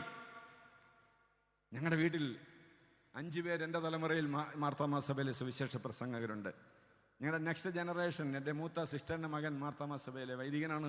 ഞങ്ങളുടെ മൂത്ത മകൻ മാർത്തോമാ സഭയിലെ വൈദികനാണ്. പിന്നെയും കുഞ്ഞുങ്ങൾ അതിനുവേണ്ടി ഒരുങ്ങിക്കൊണ്ട് ദൈവത്തിന് സ്തോത്രം. അന്ധകാരം അത്ഭുത പ്രകാശത്തിലേക്ക് ദൈവം ഞങ്ങളെ വിളിച്ചു. ദൈവം വിശ്വസ്തൻ. അന്യ സമുദായത്തിൽ പറഞ്ഞ ഞങ്ങൾക്കിത് സാധിക്കുമെങ്കിൽ പ്രിയപ്പെട്ടവർ, എന്തിന് ദൈവത്തിൽ നിന്ന് അകന്നിരിക്കണം? ഇപ്പോഴാണ് സുപ്രസാദകാലം, ഇപ്പോഴാണ് രക്ഷാദിവസം. രക്ഷയെ കൈക്കൊള്ളുവാനായി മടിവിജ ഈ കൺവെൻഷൻ, 35ാമത് കൺവെൻഷൻ നമ്മുടെ ജീവിതത്തിൻ്റെ ഓരോരുത്തരുടെയും രൂപാന്തരത്തിൻ്റെ അനുഭവമാകണം. അതിന് മടിച്ചു നിൽക്കേണ്ട കാര്യമില്ല. പാപം ഏറ്റുപറയുമെങ്കിൽ പാപം ക്ഷമിക്കുവാൻ തക്കവണ്ണം ദൈവം വിശ്വസ്തൻ. വിരഞ്ഞോടി നടക്കേണ്ട കാര്യമില്ല. വിശ്വസ്തനായ ദൈവം നമ്മുടെ പാപം ക്ഷമിക്കുവാൻ വിശ്വസ്തനാണ്. മഹാകവി വള്ളത്തോൾ, ഭക്തകവിയായ വള്ളത്തോൾ മഗ്ദലന മറിയത്തിൻ്റെ മാനസാന്തരത്തെക്കുറിച്ച് പറയുന്നുണ്ട്. മഹാകാവ്യത്തിൽ പറയുന്നുണ്ട്. അദ്ദേഹം മഗ്ദലന മറിയത്തെ പട്ടണത്തിൽ പേരുകേട്ട ഒരു വേശ്യയായിട്ടാണ് ചിത്രീകരിച്ചിരിക്കുന്നത്. പട്ടണത്തിൽ പേരുകേട്ട വേശ്യയായ, എല്ലാവരാലും ധിക്കരിക്കപ്പെട്ട, എല്ലാവരാലും തിരസ്കരിക്കപ്പെട്ട, തള്ളപ്പെട്ട മഗ്ദലന മറിയം യേശു ശിമോന്റെ വീട്ടിൽ വന്നപ്പോൾ യേശു വരുന്നുണ്ടെന്നറിഞ്ഞ് കരഞ്ഞു വിലപിച്ച് യേശുവിനെ സ്വീകരിച്ച, യേശുവിനെ സന്ദർശിച്ച മഗ്ദലന മറിയം അവരുടെ കണ്ണുനീര് കൊണ്ട് യേശുവിൻ്റെ കാൽപാദം നനച്ചു, മുടികൊണ്ട് തുവർത്തി എന്നാണ് നമ്മൾ വായിക്കുന്നത്. അങ്ങനെ അവളുടെ പാപം ഏറ്റുപറഞ്ഞപ്പോൾ അവളെക്കുറിച്ച് കവി പറയുകയാണ്, ഇന്നലെ നാം കണ്ട ആശുമറ്റെല്ലാം മറന്നിവൾക്ക് ആശ്രയം യേശു മഹേശന് ചെന്നുപറ്റി. ഇന്നലെ നാം കണ്ട തേവിടിശിപ്പെണ്ണല്ല, ഇന്നിവൾ ചാരുമൂർത്തി. ഒറ്റനാൾ കൊണ്ടിത് മാറി മറഞ്ഞുപോയി. ഇവൾ മറ്റൊരു ജന്മം ജനിച്ച പോലായി. യേശുവിൻ്റെ അടുത്ത് വന്ന് പാപം ഏറ്റുപറഞ്ഞ് കരഞ്ഞ അവൾ തേവിടിശിയായി. ഇന്ന് അവൾ മറ്റൊരു ചാരുമൂർത്തിയായി മാറിയിരിക്കുന്നു. എന്നെ കേൾക്കുന്ന പ്രിയപ്പെട്ടവരെ, നമ്മളെ യേശുവിലേക്ക് ആകർഷിക്കുവാൻ, നമ്മുടെ പാപം ക്ഷമിക്കുവാൻ, ദൈവത്തിങ്കിലേക്ക് ആകർഷിക്കുവാൻ ദൈവത്തിന് സാധിക്കും. ദൈവത്തിന് മാത്രമേ സാധിക്കുകയുള്ളൂ. അതുകൊണ്ട് ഇതൊരു ആഹ്വാനമായിട്ട് ഞാൻ പറഞ്ഞല്ലോ, ഇനി പ്രസംഗം കേൾക്കാൻ നമുക്ക് അവകാശം കിട്ടിയെന്ന് വരികയില്ല. ദൈവം നമ്മളെ ക്ഷണിക്കുന്നു, പരിശുദ്ധാത്മാ നമ്മളെ ക്ഷണിക്കുന്നു. ഇപ്പോഴാകുന്നു സുപ്രസാദകാലം. ഞാനൊരു പള്ളിയിൽ പ്രസംഗിച്ചു കഴിഞ്ഞപ്പോൾ ഒരു ദിവസം, സമാപന ദിവസം, ഒരു സാക്ഷിയോഗത്തിന് ആഹ്വാനം ചെയ്തപ്പോൾ, മാർത്തമ പള്ളികളിൽ ഇങ്ങനെ സാക്ഷിയോഗമുണ്ട്. സമാപന ദിവസം സാക്ഷ്യം പറയാനായിട്ട് ആഹ്വാനം ചെയ്തപ്പോൾ ഒരു ചെറുപ്പക്കാരൻ സാക്ഷ്യം പറയാനായിട്ട് വന്നു. അദ്ദേഹം സാക്ഷ്യം പറഞ്ഞു. അദ്ദേഹം പറഞ്ഞ സാക്ഷ്യം വളരെ ടച്ചിങ് ആണ്. അദ്ദേഹം വന്ന് പറയാണ്, എനിക്ക് 35 വയസ്സുണ്ട്, ഞാൻ ഈ പള്ളിക്കാരനാണ്, ഞാനൊരു കൂലിപ്പണിക്കാരനാണ്, എനിക്ക് 350 രൂപ കിട്ടും. അത് വർഷങ്ങൾക്ക് മുമ്പാണ്. 350 രൂപ എനിക്ക് കിട്ടിയാൽ അത് മുഴുവൻ ഞാൻ അടുത്ത മദ്യഷാപ്പിൽ കൊടുത്ത് കുടിച്ചേ വീട്ടിലോട്ട് വരത്തുള്ളൂ. അദ്ദേഹം പറയുകയാണ്, എനിക്ക് ഭാര്യയും 2 മക്കളുമുണ്ട്. കുഞ്ഞുങ്ങൾ ചെറുതാണ്, 4.5 വയസ്സോ 1.5 വയസ്സുള്ള 2 കൊച്ചു കുഞ്ഞുങ്ങളായതുകൊണ്ട് എൻ്റെ ഭാര്യ പണിക്കൊന്നും പോകാറില്ല, ഞാൻ മാത്രമേ പോകാറുള്ളൂ. പക്ഷേ ഞാൻ പണി കഴിഞ്ഞ് തിരിച്ചു വരുമ്പോൾ ലഭിക്കുന്ന പൈസ മുഴുവൻ കൊടുത്ത് മദ്യഷാപ്പിൽ കൊടുത്ത് കുടിച്ച് കൂത്താടിയാണ് ഞാൻ വീട്ടിലോട്ട് വരുന്നത്. പക്ഷേ വീട്ടിൽ വരുമ്പോൾ എനിക്ക് സുഭിക്ഷമായ ഭക്ഷണം കിട്ടണം, ഭക്ഷണം കിട്ടിയില്ലെങ്കിൽ ഞാൻ ഭാര്യയെ ഉപദ്രവിക്കും. അദ്ദേഹം പറയുകയാണ്, ഒരു ദിവസം ഞാനിങ്ങനെ കുടിച്ച് ബോധമില്ലാതെ വീട്ടിൽ വരുമ്പോൾ ആരോ കൊടുത്ത് അരി വെച്ച് ഭാര്യ മൺകലത്തിൽ കഞ്ഞി വെച്ചുകൊണ്ടിരിക്കുകയാണ്. ആരാണ്ട് കൊടുത്താണ്, ഈ കുഞ്ഞുങ്ങൾ പട്ടിണി കിടക്കാതിരിക്കാൻ അരി കൊടുത്തതാണ്. അരി വെച്ച് ഭാര്യ മൺകലത്തിൽ കഞ്ഞി വെച്ചുകൊണ്ടിരിക്കുകയാണ്. ഇതുവരെ ചോറൊന്നും ശരിയായില്ലേട്ട് ചോദിച്ച് അവിടെ മുടുക്കത്തിന് പിടിച്ച് വലിച്ചെറിഞ്ഞു. അവൾ വേച്ച് അവിടെ തലയെന്ന് ഭിത്തിയിലടിച്ചു. അവൾ വിട്ട് നിലവിളിക്കാൻ തുടങ്ങി. അവിടെ ഒക്കത്തിരിക്കുന്ന 1.5 വയസ്സുകാരൻ കുഞ്ഞ് ഭയങ്കരമായിട്ട് നിലവിളിച്ചു, ഭയന്ന് നിലവിളിച്ചു. 4.5 വയസ്സുകാരൻ കുഞ്ഞ് അലറി വിളിച്ചുകൊണ്ട് പോയി കതകിന് മറഞ്ഞു നിന്ന് കരയാൻ തുടങ്ങി. ഭയങ്കര കരച്ചിലും ബഹളവും എൻ്റെ വീട്ടിൽ. സ്ഥിരമായതുകൊണ്ട് ആരും ശ്രദ്ധിക്കാറില്ല. എന്നിട്ടും ദേഷ്യം തീരാൻ ഞാൻ അങ്ങോട്ട് ചെന്നാൽ മൺകലത്തിനിട്ട് തൊഴിച്ചു. കത്തിക്കൊണ്ടിരുന്ന മൺകലം പൊട്ടിച്ചെതറി അവിടെ വീണു. പകുതി വന്ന ചോറും ചൂടുവെള്ളവും കൂടെ അവിടെ വിതറി വീണപ്പോൾ അത് കഴിഞ്ഞാൽ ക്രൂരനായ മനുഷ്യൻ കരഞ്ഞുകൊണ്ടാണ് പറഞ്ഞത്, എൻ്റെ വിശന്നിരിക്കുന്ന കുഞ്ഞ്, 1.5 വയസ്സുകാരൻ കുഞ്ഞ്, ഭാര്യയുടെ ഒക്കത്തിരിക്കുന്ന കുഞ്ഞ്, ഈ ചോറ് കണ്ടപ്പോൾ അവൻ്റെ അമ്മയുടെ ഒക്കത്ത് നൂർന്നിറങ്ങി മുട്ടയെ നീന്തി ചെന്ന് അടുത്ത് ചെന്ന് അവൻ്റെ കൊച്ചി കൈകൊണ്ട് ഈ പാതി വന്ന ചോറ് ഇങ്ങനെ പറക്കി തിന്നുന്നത് ഞാൻ കണ്ടു. ക്രൂരനായ ഞാൻ, ബോധമില്ലാത്ത ഞാൻ ചെന്ന് ആ കുഞ്ഞത് പറക്കി തിന്നാതിരിക്കാൻ അവൻ്റെ കൈ ഇങ്ങനെ ചവിട്ടി അരച്ച് പിടിച്ചുകൊണ്ടിരുന്നവനാണ്. അത്രമാത്രം ക്രൂരനായ എൻ്റെ ജീവിതത്തിലേക്ക് യേശു പ്രവേശിച്ചിരിക്കുന്നു. ഇന്ന് ഞാനൊരു വ്യത്യസ്തനായ മനുഷ്യനാണ്. ഇന്ന് എനിക്ക് സമാധാനമുണ്ട്. വരുമാനം വർദ്ധിച്ചതിൻ്റെ സമാധാനമല്ല, യേശു പ്രവേശിച്ചതിൻ്റെ സമാധാനം. ഞാൻ പറഞ്ഞ അദ്ദേഹത്തിന് ഭാര്യയും മക്കളും വന്നിട്ടുണ്ടോ? ഒരു മെല്ലിച്ച സ്ത്രീ ഒരു കുഞ്ഞിനെ കൈ പിടിച്ച് ഒരു കുഞ്ഞിനെ ഒക്കത്ത് വെച്ചുകൊണ്ട് വന്ന് പറയുകയാണ്, ഞങ്ങൾ ഇന്ന് സമാധാനം അനുഭവിക്കുന്നു. യേശു പ്രവേശിച്ചതിൻ്റെ സമാധാനം. എന്നെ കേൾക്കുന്ന പ്രിയപ്പെട്ടവരെ, ഈ അനുഭവത്തിലേക്ക് ദൈവം നമ്മളെ ക്ഷണിക്കുന്നു. നമ്മുടെ പാപങ്ങളെ ഏറ്റുപറയുന്നുവെങ്കിൽ പാപം ക്ഷമിക്കുവാൻ തക്കവണ്ണം ദൈവം വിശ്വസ്തനായ ഒരാളെ ആര് കണ്ടെത്തും? നാം ഒരു പുതിയ വർഷത്തിലേക്ക് പ്രവേശിക്കുവാനായിട്ട് ഒരുങ്ങുകയാണ്. പാപം വെച്ചുകൊണ്ട് പുതിയ വർഷത്തിലേക്ക് പ്രവേശിക്കുവാൻ ഇടയാകരുത്. അനുതാപത്തോടുകൂടെ ദൈവസ്ഥനിൽ വന്ന് ഏറ്റുപറഞ്ഞ് അനുഗ്രഹം പ്രാപിച്ചവരായി ഒരു പുതിയ അനുഭവത്തോടുകൂടി പുതിയ വർഷത്തിലേക്ക് പ്രവേശിക്കാൻ ഈ നൂറ്റാണ്ടിൻ്റെ ആദ്യത്തെ 1/4 നൂറ്റാണ്ട് തീരുകയാണ്. ഒരു നല്ല ചരിത്ര മുഹൂർത്തമാണിത്. തീരുമാനങ്ങൾ എടുക്കാൻ നല്ല ചരിത്ര മുഹൂർത്തം. പുതിയൊരു അനുഭവത്തിലേക്ക് കുടുംബമായി പ്രവേശിക്കുവാൻ നമുക്ക് സാധിക്കണം. രണ്ടാമതായി കൊരിന്ത്യർക്ക് എഴുതിയ 1-ാം ലേഖനം 1-ാം അധ്യായം 9-ാമത്തെ വാക്യത്തിൽ പൗലോസ് പറയുന്നു, അവൻ്റെ പുത്രനും നമ്മുടെ രക്ഷിതാവുമായ യേശു ക്രിസ്തുവിൻ്റെ കൂട്ടായ്മയിലേക്ക് നിങ്ങളെ വിളിച്ചിരിക്കുന്ന ദൈവം വിശ്വസ്തൻ. പാപം ക്ഷമിച്ച് അങ്ങ് മാറ്റി നിർത്തുകയായിരുന്നില്ല. നമ്മൾ പാപിയായിരുന്നു എന്നുള്ള മട്ടിൽ നമ്മളെ കരുതുന്നവനല്ല ദൈവം. പിന്നെന്താണ്? നമ്മുടെ നിലവാരം മാറ്റണം. സ്റ്റാൻഡ് മാറിയാൽ പോരാ, സ്റ്റാൻഡേർഡ് മാറണം. വ്യത്യസ്തരായി ജീവിക്കുവാനായി ലോകത്തിൽ വിളിക്കപ്പെട്ടവരാണ്, രക്ഷിക്കപ്പെട്ടവരാണ്, തിരഞ്ഞെടുക്കപ്പെട്ടവരാണ്. അതാ സഭ എന്ന് പറയുന്നത്. വിളിക്കപ്പെട്ടവരുടെ, വേർതിരിക്കപ്പെട്ടവരുടെ കൂട്ടമാണ് സഭ. ആ നിലയിലാണ് നമ്മൾ ജീവിക്കുന്നത്.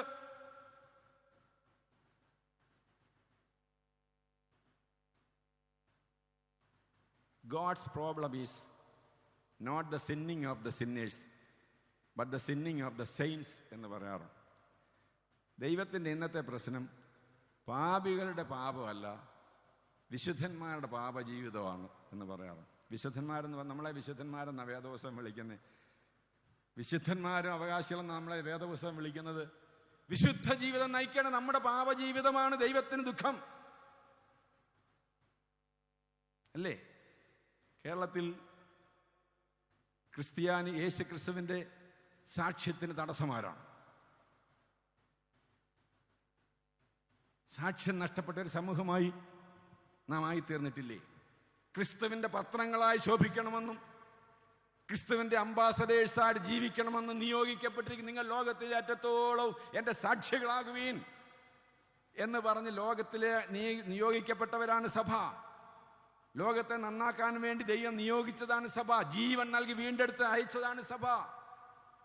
ദൂതന്മാർക്ക് കൊടുക്കാത്ത അവകാശം ദൂതർക്കും കൂടെ അവകാശം ലഭ്യമാകാതുള്ള രക്ഷാദൂത് അറിയിക്കുവാനുള്ള ഭാഗ്യം ലഭിച്ചെനിക്ക്. ഈ രക്ഷാദൂത് അറിയിക്കാൻ വിളിക്കപ്പെട്ടവരായ നാം ഇന്ന് ഏതവസ്ഥയിലാണ് ജീവിക്കുന്നത്? നമ്മുടെയൊക്കെ ഇടവകയുടെ ബജറ്റിൽ, നമ്മുടെ സഭയുടെ ബജറ്റിൽ സുവിശേഷീകരണത്തിന് എത്ര രൂപ വെച്ചിട്ടുണ്ട്? മറ്റെന്തിനെല്ലാം കാര്യത്തിനാണ് നമ്മൾ പണം ചെലവഴിക്കുന്നത്? ഏതവസ്ഥയിലാണ് നമ്മൾ ജീവിക്കുന്നത്? മരിച്ച അവസ്ഥയിൽ ജീവിക്കുന്നവർ. ഇങ്ങനെ ജീവിക്കാൻ നമുക്ക് അവകാശമില്ല. നമ്മൾ വ്യത്യസ്തരായിരിക്കും.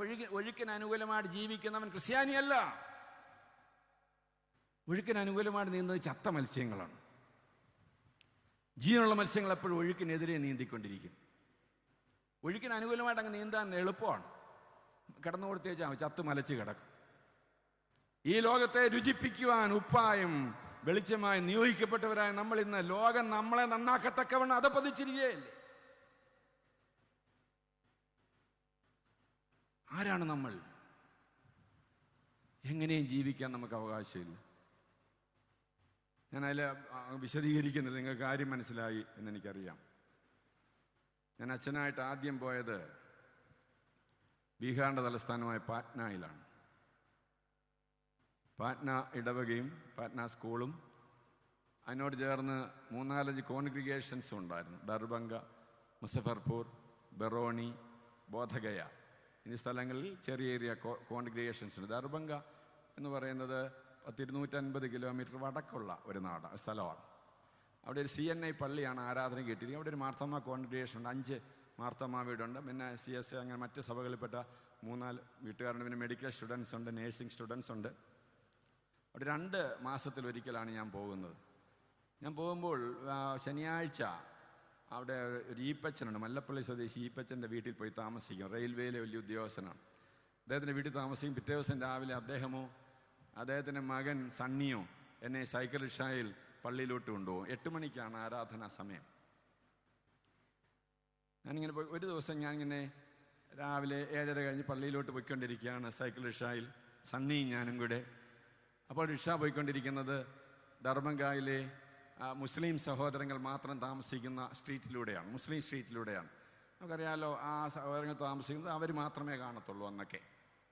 ആ സ്ട്രീറ്റിലൂടെ റിക്ഷ പോയിക്കൊണ്ട് അച്ചോ എന്നൊരു വിളി കേൾക്കാം. അപ്പോൾ ഞാൻ വിചാരിച്ചു, ഇവിടെ മുസ്ലിം സഹോദരങ്ങൾ താമസിക്കുന്നത് എന്നെ ആരാ അച്ഛ എന്ന് വിളിക്കാൻ? വല്ലവരും ഹിന്ദിയിൽ അച്ഛ എന്ന് വല്ലതും പറഞ്ഞതായിരിക്കും. ഞാൻ റിക്ഷാക്കാരൻ വിട്ടോളാൻ പറഞ്ഞു. റിക്ഷ ചവിട്ടി വിട്ടോ, പിന്നെയും കേൾക്കാം അച്ചോ. അപ്പോൾ എനിക്കിത് മനസ്സിലായി, ഇത് അച്ഛ അല്ല, അച്ചോൻ തന്നെയാണ്. ഞാൻ നോക്കിയപ്പോൾ ഒരു പുള്ളി ഒരു മതിൽക്കെട്ടിനടുത്ത് കയ്യും പൊക്കി നിൽക്കുക. അച്ചോ ഞാനാ അച്ഛാ വിളിച്ചതെന്ന് പറഞ്ഞൊരു മലയാളി. എന്നിട്ട് വരച്ച ഞാനും ഒരു മാർത്തോമാക്കാരനാ അച്ഛാ. ഷോ, അങ്ങനെ ഒരു മാർത്തോമാക്കാരൻ അവിടെ ഉണ്ടെന്ന് എനിക്കും അറിയത്തില്ല, സണ്ണിക്കും അറിയത്തില്ല, ഈപ്പച്ചനും അറിയത്തില്ല.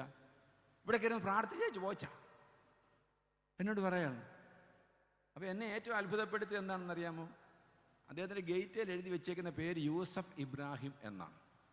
അതുകൂടെ കണ്ടപ്പോൾ എനിക്ക് ഭയങ്കര അത്ഭുതം. യൂസഫ് ഇബ്രാഹിം എന്ന് പറഞ്ഞൊരു മർത്തോമക്കാരനുണ്ടോ? ഞാൻ പേരയിലോട്ട് നോക്കി, ഇങ്ങയുടെ മുഖത്തോട്ട് നോക്കി, പേരയിലോട്ട് നോക്കി. വിളഞ്ഞു കൊന്തടിഞ്ഞ മർത്തോമക്കാരൻ, കോഴഞ്ചേരിക്കാരനോ മറ്റോ ആണ്. അദ്ദേഹത്തിന് ഒറ്റ നോട്ടത്തിൽ കാര്യം മനസ്സിലായി. അദ്ദേഹം പറഞ്ഞച്ചാ എൻ്റെ പേര് ജോസഫ് എബ്രഹാം എന്നാച്ചാ. അത് തന്നെയല്ലേ യൂസഫ് ഇബ്രാഹിം. ഇവിടെ ഇടയ്ക്ക് താമസിക്കുമ്പോൾ ഞാനായിട്ട് എന്തിനാച്ചാ ഒരു പ്രശ്നത്തിന് വന്ന് സ്വത്രാഴ്ച ഇടണ്ട, മാസവരിയും കൊടുക്കേണ്ട, ഏതായാലും പ്രാർത്ഥിച്ചു പോച്ചാ. ചത്തവൻ. ഇതാണ് ചത്തവൻ. വ്യത്യസ്തരായി ജീവിക്കുവാൻ നിയോഗിക്കപ്പെട്ടവരായ നാം അല്പസ്വല്പ ലാഭത്തിന് വേണ്ടി, സത്യത്തിൽ കർത്താവ് ദുഃഖിക്കുകയല്ലേ ഈ സുവിശേഷം നമ്മളെ പരമേൽപ്പിച്ചത്?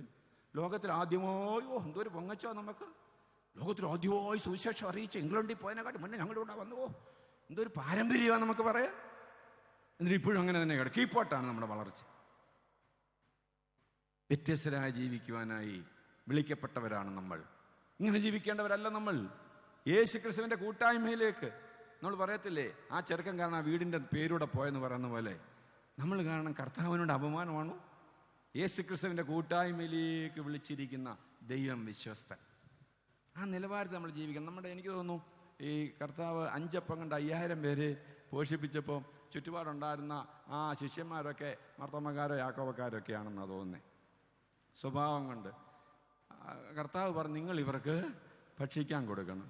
അവർ നടക്കത്തില്ല കർത്താവ്, അത് മാത്രം നടക്കത്തില്ല. എന്താ? ഞങ്ങൾക്ക് 3 പ്രശ്നങ്ങളാണുള്ളത്. ഒന്ന്, ഇതൊരു നിർജ്ജന പ്രദേശമാണ്. നമ്മുടെ എല്ലാ പ്രശ്നങ്ങളുടെയും കാരണം എന്താണ്? ഈ വീടിൻ്റെ ഇരിപ്പ് ശരിയല്ല. അന്നേ ആശാരി പറഞ്ഞതാ, ഇത് വാസ്തുപ്രകാരം തെറ്റാണ്, ഇതിൻ്റെ കന്നിമൂല ശരിയല്ല. ആരെങ്കിലും ഒരു ആശാരി വന്ന് പറഞ്ഞേച്ചാൽ മതി, അപ്പോഴത്തേക്ക് ഇടിക്കുക പഠിക്കുക എന്തോ ഒരു വലിയ ആരാണ്? കർത്താവിൻ്റെ മൂത്ത മക്കളാണ്. ഈ സ്ഥലം, ഇതിലെ നടത്ത ഇവിടെ നോട്ടമുണ്ട്, ഈ സ്ഥലം ശരിയല്ല. രണ്ടാമത്തെ പ്രശ്നം എന്നാ? നേരം വൈകി, നേരദോഷം. എല്ലാവരും തികഞ്ഞവരാണ്, പക്ഷെ നേരം നോക്കിയേ ഓരോ കാര്യം ചെയ്യത്തുള്ളൂ. മാർത്തോമാ സഭയ്ക്ക് നേരം നോട്ടം ഇല്ലെന്നാണ് പറയുന്നത്. പക്ഷേ കല്യാണത്തിനൊക്കെ ഇറങ്ങണേൽ ഞങ്ങൾക്ക് അങ്ങനെയൊന്നുമില്ല, 10 മണിക്ക് തന്നെ ഇറങ്ങും. പാവം പിടിച്ച അച്ഛന്മാർ കൂട്ടർ ഓടിച്ച് 9 മണിക്ക് ചെല്ലും. അവരെ ഒരു കാണത്തുമില്ല, ഒരു കടുങ്കാപ്പി കിട്ടുമോ അതുമില്ല. കാരണം എല്ലാവരും ബ്യൂട്ടി പാർലറിൽ പോയേക്കുകയാണ്. ഒരു 10 മണിയായിട്ടും കാണാം. എന്താ ഇറങ്ങാത്ത? ഒരു മാവി വരാനുണ്ട് അച്ഛ. ഏത് മാവി? 20 വർഷം മുമ്പ് ചത്തുപോയ മാവി വന്നിട്ട് ഇറങ്ങത്തുള്ളൂ. പറയുന്ന വലിയ ഞങ്ങൾക്ക് ഇതൊന്നും ഇല്ല അച്ഛ. നേരം വൈകി, നേരദോഷം. 2 വർഷം കൂടെ കഴിഞ്ഞാൽ എൻ്റെ ചെറുക്കൻ രക്ഷപ്പെട്ടോളൂ. നേരദോഷം. ഞാനൊരു പള്ളിയിൽ ഇരുന്നപ്പോൾ എന്നോടൊരു പുള്ളി വന്ന് പറയുക, അച്ഛാ വെളുപ്പിന് ഏപ്രിൽ 19 വെളുപ്പിന് 4:30 എൻ്റെ വീടിന് കല്ലിടണമെന്ന്. എൻ്റെ സഹോദരൻ, അങ്ങനെ ഒരു സമയം ഞാൻ ഇന്ന് വരെ ജീവിതത്തിൽ കണ്ടിട്ടില്ല, വെളുപ്പിന് 4:30 എന്ന്. കാരണം പഠിക്കുന്ന കാലത്ത് പോലും അങ്ങനെ കേട്ടിട്ടുണ്ടെന്നുള്ളതല്ല, ഞാൻ 4:30 എന്നുള്ള സമയം കണ്ടിട്ട് ഞാനങ്ങ് വരത്തില്ലെന്ന് പറഞ്ഞു. ആര് പറഞ്ഞു ഈ 4:30? ആശാരി പറഞ്ഞു. വെച്ചാൽ ഇതുപോലൊരു നല്ല സമയം. ഞാൻ പറയാം, അയാളെ വിളിച്ച് DP-യിൽ അല്ല ചോച്ചൻ തന്നെ പറഞ്ഞു. ഞാൻ പിന്നെ തലേ ദിവസം വൈകിട്ട് പോയി പ്രാർത്ഥിച്ചു. ഇയാളത് ഫ്രീസറിലും കണ്ട് വെച്ച് പിറ്റേ ദിവസം വെളുപ്പിന് തന്നെ ഇട്ടെന്ന് തോന്നുന്നു. പറയുന്ന വലിയ പുള്ളികളാണ്. നേരദോഷം. നടക്കത്തില്ല കർത്താവേ, നേരദോഷം. മൂന്നാമത്തെ പ്രശ്നം എന്നാ? ഞങ്ങളുടെ കാശില്ല. കാശുണ്ടേ ഞങ്ങൾ കൊടുക്കാമായിരുന്നോ? ഇതല്ല, ഇതിനപ്പുറത്തേ കൊടുത്തു തന്നെ. കാശില്ലാത്തതാണ് നമ്മുടെ പ്രശ്നം. സത്യത്തിൽ ഇന്നത്തെ നമ്മുടെ മലങ്കര സഭ നേരിടുന്ന പ്രശ്നം കാശുള്ളതല്ലേ. കാശില്ലാത്ത കാലത്ത് എന്തോ ഒരു നല്ല സഭകളായിരുന്നു, എന്തോ ഒരു പ്രാർത്ഥനയും പാട്ടും കൂട്ടവും കൂട്ടായ്മയും ആരാധനയൊക്കെ. എന്തോ ഇപ്പം കാശ് വർദ്ധിച്ചാലേ നമ്മുടെ പ്രശ്നം. കാശുള്ളതുകൊണ്ട് പ്രശ്നങ്ങളെല്ലാം തീരത്തില്ല. നിങ്ങൾ യേശുവിൻ്റെ കൂട്ടായ്മയിലേക്ക് വിളിക്കപ്പെട്ടവരാണ്. യേശുവിൻ്റെ കൂട്ടായ്മയിലേക്ക് വിളിക്കപ്പെട്ടവർ വ്യത്യസ്തരായിരിക്കണം. അതിന് യാതൊരു വിട്ടുവീഴ്ചയും പാടില്ല. നമ്മൾ ഓരോരുത്തരും വിചിന്തനം ചെയ്യണം. പുതിയൊരു വർഷത്തിലേക്ക് പ്രവേശിക്കുമ്പോൾ വ്യത്യസ്തരായ ജീവിക്കും. നമ്മളെ നോക്കുന്നവർ യേശുവിനെ കാണും. വല്ലതും കാണുമോ? നമ്മൾ ലോകവുമായിട്ട് വല്ല വ്യത്യാസമുണ്ടോ? നമ്മുടെ ഒരു ആഡംബരം കഴിഞ്ഞ 50 വർഷമായിട്ട് നമ്മളങ്ങ് എന്നാ പറയുന്നത്, അങ്ങ് വിളഞ്ഞു കൊണ്ടൊടിക്കായിരുന്നു കഴിഞ്ഞ 50 വർഷം. ഇപ്പം ഇനി കീപ്പോട്ടായെന്നാണ് തോന്നുന്നത്. ഞങ്ങളുടെയൊക്കെ കാര്യം ഞാൻ പറയുന്നത്. കഴിഞ്ഞ 50 വർഷം കൊണ്ട് ഭൗതികമായിട്ട് അങ്ങ് വളർന്നു പോകും. ഞങ്ങളുടെ എലന്തൂരൊക്കെ 100 മുറിയുള്ള വീടുണ്ട്.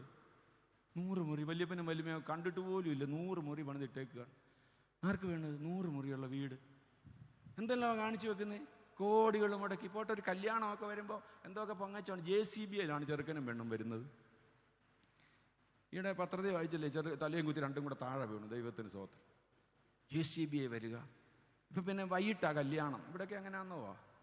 പിന്നെ കോഴഞ്ചേരി കല്യാണം നടത്തിയാലും കോട്ടയത്ത് ഊണ്. AC കോഴഞ്ചേരിയിലെ AC പോരാ, തണുപ്പ് കുറവാണ്. കോട്ടയത്ത് വന്നിട്ട് പിന്നെ രാത്രി മുഴുവൻ കഴിക്കാം. തേള കൊഞ്ച എല്ലാം ഉണ്ട്, വറുത്ത് തരും, പുഴുങ്ങി തരും. പിന്നെ ഓരോ സമയത്ത് പാട്ട്. ഞാനൊരു കല്യാണത്തിന് പോയപ്പോൾ എന്നോട് വികാരിയച്ഛൻ പറഞ്ഞു, വെച്ചാൽ ഒരു ചെറിയ പ്രബോധനം കൊടുക്കണം ചെറുക്കനും പെണ്ണിനും, ചെറിയ പ്രബോധനം. അപ്പോൾ ഞാൻ വലിയ കാലത്ത് ഇരുന്ന് പ്രസംഗിക്കുക, പ്രാർത്ഥനയായിരിക്കണം എന്ന്. ഞാൻ നോക്കിയപ്പോൾ ചെറുക്കൻ ഇരുന്ന് ഉറങ്ങുക. മണവാളൻ. ഞാൻ ഇവിടെ ഈ ആയിക്ക് വേണ്ടിയാണോ ഇത് പറയുന്നത്? അച്ഛാ ഇന്നലെ മുഴുവൻ പാട്ടും കൂത്തുമായിരുന്നു വീട്ടിൽ, അതുകൊണ്ട് ഉറങ്ങുക കല്യാണത്തിന് നിന്നുകൊണ്ട്. അത് നമ്മുടെ പ്രശ്നം ഇതാണ്. കല്യാണങ്ങൾ പൊണ്ണക്കാര്യം കാണിക്കുക. എന്തെല്ലാം ഒരു പ്ലേറ്റ് ഒന്നിന് 10,000 രൂപയുള്ളെന്നാണ് പറയുന്നത്. കോവിഡ് ആയിരുന്നപ്പോൾ കുറച്ചതാണ്, ഇപ്പം പിന്നെയും തുടങ്ങി. അതുപോട്ടെ, കല്യാണം പോട്ട് ശവമടക്കാണല്ലോ. ഒരു കല്യാണം ശവമടക്ക് ഞാൻ എൻ്റെ പള്ളിയിൽ കഴിഞ്ഞു. 10 വർഷമായിട്ട് അപ്പച്ചൻ ഇങ്ങനെ പാവം ചുരുങ്ങിപ്പോയതാണ്. കൈയെല്ലാം ചുരുങ്ങി, ഭക്ഷണമൊന്നും കഴിക്കാൻ വയ്യ. അത് കഞ്ഞി തന്നെ മിക്സിക്കകത്തിട്ട് അടിച്ച് പിന്നെ ഒന്നുകൂടെ അടിച്ച് കോരി കൊടുത്താൽ പോലും ഇച്ചിരിയും പോലും കുടിക്കാൻ വയ്യ. കൈയും കാലം തളർന്ന് പാവം പിടിച്ചിട്ട് അപ്പച്ചൻ ദൈവമേ മരിക്കണമെന്നായിരുന്നു പ്രാർത്ഥന. അപ്പച്ചൻ മരിച്ചു. വീട്ടിലെ ശുശ്രൂഷ അങ്ങോട്ട് കഴിഞ്ഞ് ഞാൻ പറഞ്ഞു, വീട്ടിലെ ഭവനത്തിലെ ശുശ്രൂഷയുടെ അവസാനിച്ചിരിക്കുന്നു. ഒന്ന് യാത്ര വേണ്ടൊക്കെ യാത്ര പറയാം, ബാക്കി പള്ളിയിലേക്ക് കൊണ്ടുപോകുന്നതാണെന്ന് പറയുക. എൻ്റെ അപ്പച്ചോ എന്നും പറഞ്ഞ് 4 പേര് ഇങ്ങോട്ടും 4 പേര് ഇങ്ങോട്ടും കറുത്തുടുപ്പൊക്കെ ഇട്ടുകൊണ്ട് വരുന്നു. ഞാനപ്പോൾ ട്രസ്റ്റിയോട് ചോദിച്ചത് ആരാകുക? ഈ അപ്പച്ചൻ്റെ മക്കളാണ്, കൊച്ചുമക്കൾ. അല്ല അച്ഛാ, ഇവൻ്റുകാർ കാശ് കൊടുത്ത് കൊണ്ടുവന്നേക്കുകയാണ്. എന്തൊരു ലജ്ജാകരമാണ്. നിങ്ങൾ ചിരിക്കണം, നിങ്ങളുടെ കാര്യം തന്നെയായി പറയുന്നത്, നമ്മുടെ കാര്യമാണ് ഈ പറയുന്നത്. യേശുവിൻ്റെ കൂട്ടായ്മയിലേക്ക് വിളിക്കപ്പെട്ടിരിക്കുന്ന നമ്മൾ, യേശുവിൻ്റെ കൂട്ടായ്മയിലേക്ക് വിളിക്കപ്പെടുവാൻ ദൈവം വിശ്വസ്തൻ. നമ്മുടെ പാപം ക്ഷമിച്ച് അകറ്റി നിർത്തുകയല്ല, യേശുവിൻ്റെ കൂട്ടായ്മയിലേക്ക് വിളിച്ചിരിക്കുന്നു. ഞാനിവിടെ പറഞ്ഞിട്ടുള്ളതാണ്, എൻ്റെ അപ്പച്ചൻ്റെ ഇടത്തും വലത്തും നടന്ന് മദ്യപിച്ച 2 ക്രിസ്ത്യാനി കൂട്ടുകാരുടെ കാര്യം ഞാൻ പറഞ്ഞല്ലോ. 2 പേരും 3 പേരും ത്രിമൂർത്തികളെന്നാണ് അറിയപ്പെടുന്നത്. എൻ്റെ അപ്പച്ചൻ കാശ് മുടക്കിക്കോളൂ, ഇവർ കുടിച്ച് സഹായിച്ചാൽ മതി. അവരുടെ ഇടയ്ക്ക് നിന്നാണ് എൻ്റെ പിതാവിനെ ദൈവം വിളിച്ചത്. നീ യേശു നിന്നെ വിളിക്കുന്നു, യേശു നിന്നെ സ്നേഹിക്കുന്നു എന്നുള്ള സന്ദേശം എൻ്റെ പിതാവിനെ രൂപാന്തരപ്പെടുത്തി. അദ്ദേഹം മാർത്തോമാ സഭയിലെ അംഗമായി യൂഹാനാൻ തിരുമേനിയും മാത്യൂസ് മാർ അത്തനേഷ്യസ് തിരുമേനിയും കൂടാണ് സ്നാനപ്പെടുത്തിയത്. സ്നാനപ്പെടുത്തി കഴിഞ്ഞ ഉടനെ യൂഹാനാൻ തിരുമേനി പറഞ്ഞൊരു വാചകമുണ്ട്, പിള്ളേച്ച ഒരു കാര്യമുണ്ട്, ഞങ്ങളെ ആരെയും നോക്കരുത്. ഞങ്ങളെ ആരെയും നോക്കിയാൽ തിരിച്ചു പോകാൻ സാധ്യത, അത് ഞങ്ങളെ ആരെയും നോക്കരുത്, കർത്താവിനെ മാത്രമേ. നമുക്ക് അങ്ങനെ ഒരു ഉപാധിയുണ്ട്, കർത്താവിനെ നോക്കിക്കോണം, ഞങ്ങളെയൊക്കെ നോക്കിയാൽ കുഴപ്പമാണ്. ഏതായാലും അവിടെ വിളിച്ച് വേർതിരിച്ചു. എൻ്റെ പിതാവിനെ മാർത്തോമാ സഭ ഏറ്റെടുത്തു. മാർത്തോമാ സഭയിൽ നമ്മുടെ കൊമ്പാടി ബൈബിൾ ഇൻസ്റ്റിറ്റ്യൂട്ടിൽ സുവിശേഷം പഠിക്കാനായിട്ട് നിയോഗിച്ച് പഠിച്ചു കഴിഞ്ഞിട്ട് മാർത്തോമാ സുവിശേഷ പ്രസംഗ സംഘത്തിലെ സുവിശേഷകനാക്കി. സുവിശേഷ പ്രസംഗ സംഘം എന്ന് പറഞ്ഞാൽ നമ്മുടെ മാരാമൻ കൺവെൻഷൻ നടത്തുന്ന പ്രസംഗ സംഘമാണ്. അതിന് സുവിശേഷകരുണ്ട്, അവർക്ക് മിഷൻ വീടുണ്ട്. അതുകൊണ്ടാണ് സുവിശേഷ പ്രസംഗ സംഘത്തിന്. കാരണം ഞങ്ങളുടെ വീടെല്ലാം ഞങ്ങൾക്ക് നഷ്ടപ്പെട്ടതാണ്. പടിയടച്ച് പിണ്ടം വെച്ച് ഇറക്കി വിട്ട വീടും കൂടും എല്ലാം നഷ്ടപ്പെട്ടു. അതുകൊണ്ട് അവിടെ താമസിക്കാൻ വേണ്ടിയാണ് അങ്ങനെ മിഷൻ വീടുള്ള സ്ഥലത്ത് ആദ്യമായിട്ട് പോയത് മലയാലപ്പുഴ എന്ന് പറഞ്ഞ സ്ഥലത്താണ്. ഒരു ദിവസം ഞായറാഴ്ച രാവിലെ വടശ്ശേരിക്കൽ ഒരു പള്ളിയിൽ ആരാധനയ്ക്ക് വേണ്ടി എൻ്റെ അപ്പച്ചൻ പോവാണ്. വടശ്ശേരിക്കര ഞായറാഴ്ച രാവിലെ വടശ്ശേരിക്കര ഒരു പള്ളിയിൽ പോവാണ്. മലയാലപ്പുഴയിൽ നടന്ന് ഉദിമൂട് വഴി നടന്ന് വേണം പോവാൻ. ബസ്സൊന്നുമില്ല, ബസ്സുണ്ടെങ്കിൽ തന്നെ പൈസയൊന്നുമില്ല. നടന്നു പോയപ്പോൾ ഉദിമൂടായപ്പോൾ ഒരു പഞ്ചായത്ത് റോഡിൽ ഒരു പോലീസ് വണ്ടി കിടക്കുന്നു. ആളുകൾ ഒത്തിരി കൂടി നിൽക്കുന്നു, റോഡ് ബ്ലോക്ക് ആയിരിക്കുന്നു. എൻ്റെ പിതാവിൻ്റെ വേഷവിധാനം കണ്ടുകൊണ്ട് സബ് ഇൻസ്പെക്ടർ പറഞ്ഞു, വഴി മാറിക്കോ, ഉപദേശി പള്ളിയിൽ പോട്ടെ. ആളുകൾ അങ്ങോട്ട് ഇങ്ങനെ മാറിയെടുത്തോടെ എൻ്റെ അപ്പച്ചൻ അപ്പുറത്ത് കടന്നു. നോക്കിയപ്പോൾ ഈ ആളുകൾ നിന്ന സ്ഥലത്ത് ഒരു മൃതശരീരം കിടക്കുന്നു. എൻ്റെ അപ്പച്ചൻ 2017 മരിച്ചത്. മരിക്കുന്നവരെയും ബോധമുള്ളപ്പോഴെല്ലാം ഈ സംഭവം പറഞ്ഞ് അദ്ദേഹം കരയുമായിരുന്നു. ഒരു മൃതശരീരം കിടക്കുന്ന ഒരു യുവാവിൻ്റെ മൃതശരീരമാണ്. കുത്തേറ്റ് രക്തം ഒലിച്ച് കിടക്കുന്ന, തലേ ദിവസം മരിച്ച നീറ് പൊതിഞ്ഞ് കിടക്കുന്ന ഭീകര ദൃശ്യം. ഒന്നേ നോക്കിയുള്ളൂ, അവിടെ കിടക്കുന്ന പോലീസ് വണ്ടിയിൽ ഒരു ചെറുപ്പക്കാരൻ അറസ്റ്റ് ചെയ്യപ്പെട്ടവനായിട്ടിരിക്കുന്നു. ആരാന്നറിയാമോ? എൻ്റെ അപ്പച്ചൻ്റെ ഇടത്തും വലത്തും നടന്ന് മദ്യപിച്ച 2 ക്രിസ്ത്യാനി കൂട്ടുകാർ തലേന്ന് മദ്യപിച്ച് ബോധമില്ലാതെ കൂട്ടുകാരനെ കുത്തിക്കൊന്നു. ഒരാൾ മരിച്ചു കിടക്കുന്നു, മറ്റേയാൾ അറസ്റ്റ് ചെയ്യപ്പെട്ടവനായിട്ട് പോലീസ് വണ്ടിയിലിരിക്കുന്നു. ഇവരുടെ നേതാവായിരുന്ന KD കൃഷ്ണപിള്ള ഞായറാഴ്ച രാവിലെ ജീവനുള്ള ദൈവത്തെ ആരാധിക്കുവാനായി ദേവാലയത്തിലേക്ക് പോകും. ഇതിനാണ് ദൈവം നമ്മളെ വിളിച്ചത്. ഇതിനാണ് ദൈവത്തിൻ്റെ വിശ്വസ്തത. ലോകത്തിൽ വേറൊരു ശക്തിക്കോ വ്യക്തിക്കോ ഒരു പാപിക്ക് ഈ പദവി നൽകാൻ സാധിക്കത്തില്ല. അതുകൊണ്ട് എന്നെ കേൾക്കുന്ന പ്രിയപ്പെട്ടവരെ, നാം എന്തിനകന്ന് നിൽക്കുന്നു, നാം എന്തിനു ഭയം നിൽക്കുന്നു? ഈ പദവിയിലേക്ക് വരിക. യേശു ജീവൻ നൽകി നമ്മളെ ഈ രക്ഷ എന്ന് പറയുന്നത് ദാനമാണെങ്കിലും വില കുറഞ്ഞതല്ല, വലിയ വില കൊടുത്താണ് വാങ്ങിയത്. രക്ഷദാനമാണെങ്കിൽ വിലയുള്ളതാണ്, കോസ്റ്റ്ലി. ഫ്രീ ആണ്, പക്ഷെ കോസ്റ്റ്ലിയാണ്. വലിയ വില കൊടുത്ത് വാങ്ങിയത് അതിനാണ്. നമ്മൾ എങ്ങനെയും ജീവിക്കാനല്ല, യേശുക്രിസ്തുവിൻ്റെ കൂട്ടായ്മയിൽ യേശുക്രിസ്തുവിൻ്റെ നിലവാരത്തിൽ ജീവിക്കാനായിട്ട് വിളിക്കപ്പെട്ടവരാണ്. അതുകൊണ്ട് ഈ പ്രാവശ്യത്തെ നമ്മുടെ സുവിശേഷ യോഗം നമ്മുടെയൊക്കെ രൂപാന്തരത്തിനിടയായി തീരണം. മൂന്നാമത് കൊരിന്ത്യർക്ക് എഴുതിയ 1 ലേഖനം 10-ാം അധ്യായത്തിൻ്റെ 12-13 വാക്യത്തിലൊക്കെ പറയുന്നത്, മനുഷ്യർക്ക് നടപ്പുള്ള പരീക്ഷകൾ നിങ്ങൾക്കും വരും, എന്നാൽ പരീക്ഷകളോടുകൂടെ നീക്കുപോക്ക് നൽകുവാൻ തക്കവണ്ണം ദൈവം വിശ്വസ്തൻ. ആദ്യം ഞാൻ പറഞ്ഞത് നമ്മുടെ പാപം ക്ഷമിക്കുവാൻ ദൈവം വിശ്വസ്തനാണ്. രണ്ടാമത് ഞാൻ പറഞ്ഞത് പാപം ക്ഷമിച്ച അവസ്ഥയിൽ അങ്ങ് ദൂരെ നിർത്തുന്നതിനല്ല, യേശുവിൻ്റെ കൂട്ടായ്മയിലേക്ക് വിളിച്ചു വരുത്തുവാൻ ദൈവം വിശ്വസ്തൻ. ആ പദവിയിൽ ജീവിക്കുമ്പോഴും ഒരിക്കലും മറന്നു പോകരുത്, പരീക്ഷകളും പ്രശ്നങ്ങളും പ്രതിസന്ധികളും വരും. പരീക്ഷകൾ വരാതിരിക്കാൻ ആരും കർത്താവിനെ വിളിക്കരുത്, കർത്താവിൻ്റെ സന്നിധിയിലേക്ക് വരരുത്. പരീക്ഷ എന്തിനാണ്? 4-ാം ക്ലാസ്സിൽ പരീക്ഷ നടത്തുന്നത് എന്തിനാണ്? 5-ാം ക്ലാസ്സിലേക്ക് കയറാനാണ്. 4-ാം ക്ലാസ്സിൽ പഠിക്കുന്നവൻ എഴുതാവുന്ന പരീക്ഷകൾ മാത്രമേ വരത്തുള്ളൂ. 5ലേക്ക് പ്രവേശിക്കണമെങ്കിൽ പരീക്ഷ വേണം. 4-ാം ക്ലാസ്സിൽ പഠിക്കുന്നവന് 10-ാം ക്ലാസ്സിലെ ചോദ്യം വരത്തില്ല. അതുകൊണ്ടാണ് പറയുന്നത്, നിങ്ങൾക്ക് നീക്കുപോക്ക് നൽകാൻ ആ പരീക്ഷകളെ നേരിടുവാൻ തക്കവണ്ണം നീക്കുപോക്ക് നൽകുവാൻ തക്കവണ്ണം ദൈവം വിശ്വസ്തൻ. നമ്മുടെയൊക്കെ ആളുകൾ സഭ മാറുന്നത് ഈ പരീക്ഷ നടക്കുമ്പോഴാണ്. പരീക്ഷ വന്നേച്ചാൽ ഒരു പനി 4-5 ദിവസം നീണ്ടു നിന്നേച്ചാൽ അത് പോക്കാണ്. അപ്പോഴത്തേക്ക് സഭ വിടും. ഈ സഭ നിൽക്കുന്നതുകൊണ്ടാണ്. സഭ എന്താ വേണം അതിന്? പ്രശ്നങ്ങളും പരീക്ഷകളും ഇല്ലാത്ത ലോക ജീവിതമുണ്ടോ? നമ്മൾ വേദപുസ്തകം പഠിച്ചു നോക്കിയാൽ വേദപുസ്തകത്തിൽ പ്രശസ്തരായ ദൈവഭക്തർക്കെല്ലാം പരീക്ഷകളും പ്രശ്നങ്ങളും ഉണ്ടായിട്ടുണ്ട്. ദാനിയേൽ സിംഹക്കുഴിയിൽ വീഴേണ്ടി വന്നില്ലേ? രാജാവ് പറയും, ഇവന്റെ ദൈവമാണ് ജീവിക്കുന്ന ദൈവം. ശദ്രക്ക് മേശക്ക് അബേദ്നെഗോ തീച്ചൂളയിൽ വീഴേണ്ടി വന്നില്ലേ? ഈ പിള്ളാരുടെ ദൈവമാണ് ജീവിക്കുന്ന ദൈവം എന്ന് രാജാവ് സാക്ഷിക്കുവാൻ. പൗലോസും കൂട്ടുകാരും കാരാഗ്രഹത്തിൽ വീഴേണ്ടി വന്നില്ലേ? വേദന കൂടാതെ കിരീടധാരണം സാധ്യമല്ല. വേദനയെ ഭയപ്പെടരുത്. വേദനയ്ക്കായി സ്തോത്രം ചെയ്യണം. Do not waste your sorrows. നമ്മുടെ ബഹുമാനപ്പെട്ട പാറാക്കരച്ചനൊക്കെ അച്ഛൻ്റെ പ്രസംഗത്തിൽ പറയാമല്ലോ, ജീവിതാനുഭവങ്ങൾ വേദനയിലൂടെ കടന്നുപോയപ്പോഴല്ലേ നാം ദൈവത്തിൻ്റെ സ്നേഹവും കരുതലും കൂടുതൽ അനുഭവിച്ചത്. ഒരു വർഷം അവസാനിക്കുകയല്ലേ? ഈ വർഷത്തിൽ നമ്മുടെ ഓർമ്മയിൽ നിൽക്കുന്ന ദിവസങ്ങൾ ഏതാണ്? വേദനയുടെ ദിവസങ്ങളല്ലേ? സന്തോഷത്തിന്റെ ദിവസങ്ങളെല്ലാം നമ്മൾ മറന്നുപോയില്ലേ? എന്നാൽ വേദനയുടെയും ഭാരങ്ങളുടെയും മധ്യത്തിൽ കർത്താവ് നമ്മളെ നടത്തിയ വിധങ്ങൾ നമ്മൾ മറക്കുവോ? ആണ് ദൈവത്തിൻ്റെ സ്നേഹവും ദൈവത്തിൻ്റെ കരുതലും കൂടുതൽ അനുഭവിക്കുന്ന നിമിഷങ്ങളാണ് വേദനയുടെ അവസരങ്ങൾ. ദൈവം വിശ്വസന വേദനയോടുകൂടെ പരീക്ഷകളോടുകൂടെ നീക്കുപോക്ക് നൽകുവാൻ തക്കവണ്ണം ദൈവം വിശ്വസം. പലപ്പോഴും നമുക്ക് എന്തുകൊണ്ടാണ് ഈ കഷ്ടത വരുന്നതെന്നുള്ളതാണ് നമ്മുടെ പ്രശ്നം. വേദപുസ്തകത്തിൽ ഒരുപാട് ചോദ്യങ്ങൾക്ക് ഉത്തരവുണ്ട്. പക്ഷെ എന്തുകൊണ്ടാണ് മനുഷ്യൻ്റെ ജീവിതത്തിൽ കഷ്ടത വരുന്നതെന്നുള്ളതിൻ്റെ ഉത്തരവില്ല. ഇയ്യോബിൻ്റെ പുസ്തകം മുഴുവൻ കൈകാര്യം ചെയ്യുന്ന ഒരു വലിയ പ്രബല വിഷയമാണത്. എന്തുകൊണ്ടാണ് നിരപരാധികൾ കഷ്ടപ്പെടുന്നത്, ശിക്ഷിക്കപ്പെടുന്നത്? നമ്മുടെ ജീവിതത്തിൽ രോഗമോ ഭാരമോ ഒക്കെ വരുമ്പോൾ ഇതുകൊണ്ടാണ് നാത്തൂൻ ഓണത്തിന് വന്നപ്പോഴാണ്ട് കുഴിച്ചിട്ടേച്ച് പോയത് കൊണ്ടാണ്, ഉപ്പാപ്പൻ ഏതാണ്ട് കൂടോത്രം ചെയ്തിട്ടാണെന്നൊക്കെ പറഞ്ഞുകൊണ്ട് വരും. അതിനൊറ്റ മാർഗ്ഗമേ ഉള്ളത്, നമുക്കറിയാമല്ലോ മാർഗം എന്താണെന്നൊക്കെ. പ്രിയപ്പെട്ടവരെ, വേദനയും ഭാരവും വരുമ്പോൾ അതോടുകൂടെ നീക്കുപോക്ക് നൽകുക. എന്തുകൊണ്ട് എൻ്റെ പള്ളിയിൽ ഒരാളുണ്ടായിരുന്നു. എപ്പോഴും വൈ അച്ഛൻ എപ്പോഴും എന്നോട് ചോദിക്കുന്നതാണ്. വൈ എന്ന് പറഞ്ഞാൽ വൈ എന്നോ എന്തുകൊണ്ടാച്ച എപ്പോഴും ചോദിച്ചോണ്ട് എല്ലാ സംഭവം എന്തുകൊണ്ടാച്ച വൈ അച്ഛൻ. ഇത് ഞാൻ പുള്ളിയോട് ചോദിച്ചു, വാട്ട് ഇസ് യുവർ നെയിം? പുള്ളി വൈ മത്തായി. പുള്ളി എല്ലാം പുള്ളിക്ക് വൈയാണ്. എപ്പോഴും വൈ എന്ന് ചോദിച്ചോണ്ട് നമുക്ക് ഉത്തരമേ ഇല്ല. For what? എന്തിനു വേണ്ടിയെന്ന് ചോദിക്കണം. എന്തുകൊണ്ടെന്ന് ചോദിച്ചുകൊണ്ടിരിക്കുന്നത്. യേശുക്രിസ്തു വരെ ചോദിച്ചില്ലേ, പിതാവേ പറഞ്ഞില്ലേ, എൻ്റെ ദൈവമേ നീ എന്നെ കൈവിട്ടതെന്ത്? യേശുക്രിസ്തു വരെ ചോദിക്കാൻ അവകാശമുണ്ട്, പക്ഷെ ഉത്തരം കിട്ടിയില്ല. ഉടനെ തിരുത്തി, എങ്കിലും എൻ്റെ ഇഷ്ടമല്ല നിന്റെ ഇഷ്ടം തന്നെ, ദൈവത്തിൻ്റെ ഇഷ്ടം നിറവേറുന്നതിനാണ് എൻ്റെ കഷ്ടത. അത് മനസ്സിലാക്കണം. കഷ്ടതയോ ഭാരമോ വരുമ്പോൾ ഇതുകൊണ്ടാണെന്ന് ഇതിൻ്റെ പുറകെ പോകരുത്. എൻ്റെ കഷ്ടതയുടെ മധ്യേ നീക്കുപോക്ക് നൽകുന്ന തീച്ചൂളയുടെ മധ്യേ ഇറങ്ങി വന്നവനായ ദൈവം എൻ്റെ മധ്യേ ഉണ്ട്, എൻ്റെ കൂടെ ഉണ്ട്. അത് വിശ്വസിക്കണം. അത് വേദപുസ്തകം നൽകും. നമ്മൾ വേദപുസ്തകം കൊണ്ട് നടക്കുന്നവരല്ലേ. ആ വേദപുസ്തകം ആരുടെയും കൈ കാണത്തില്ലായിരിക്കും. ഇടയ്ക്കിടയ്ക്ക് വേദപുസ്തകം വായിക്കണം.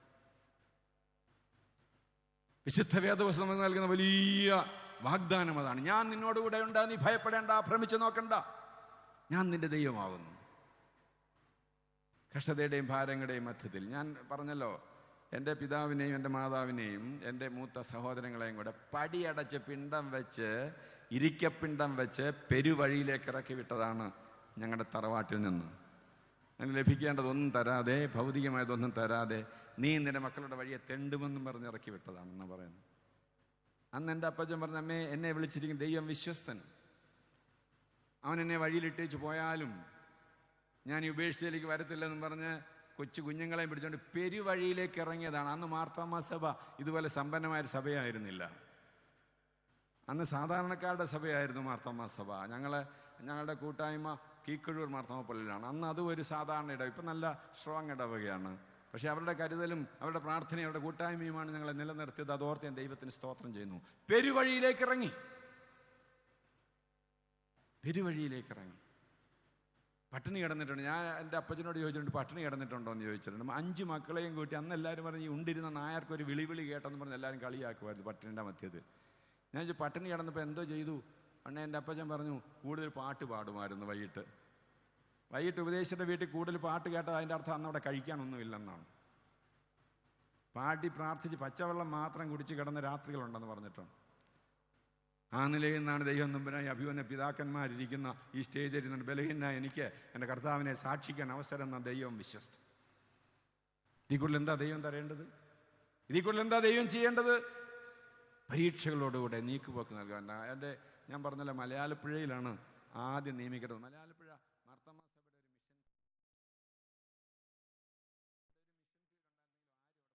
സഭയുടെ ഒരു മിഷണറിമാരായിട്ട്, കാരണം അല്പം പ്രയാസമുള്ള സ്ഥലമായിരുന്നു. ഇപ്പോഴും അത് തന്നെ. എൻ്റെ അപ്പച്ചനോട് ചോദിച്ചു, പിള്ളേച്ചൻ അവിടെ മലയാളപ്പുഴ പോകാമോ? യൂഹാനന്ദന് വേണ്ടി ചോദിച്ചോൾ പോകാം, സധൈര്യം പറഞ്ഞു. അവിടെ പോയി ശുശ്രൂഷ ആരംഭിച്ചു. ഒരിക്കലും അവിടെ കുമ്പളാംബിക സെൻറ്റർ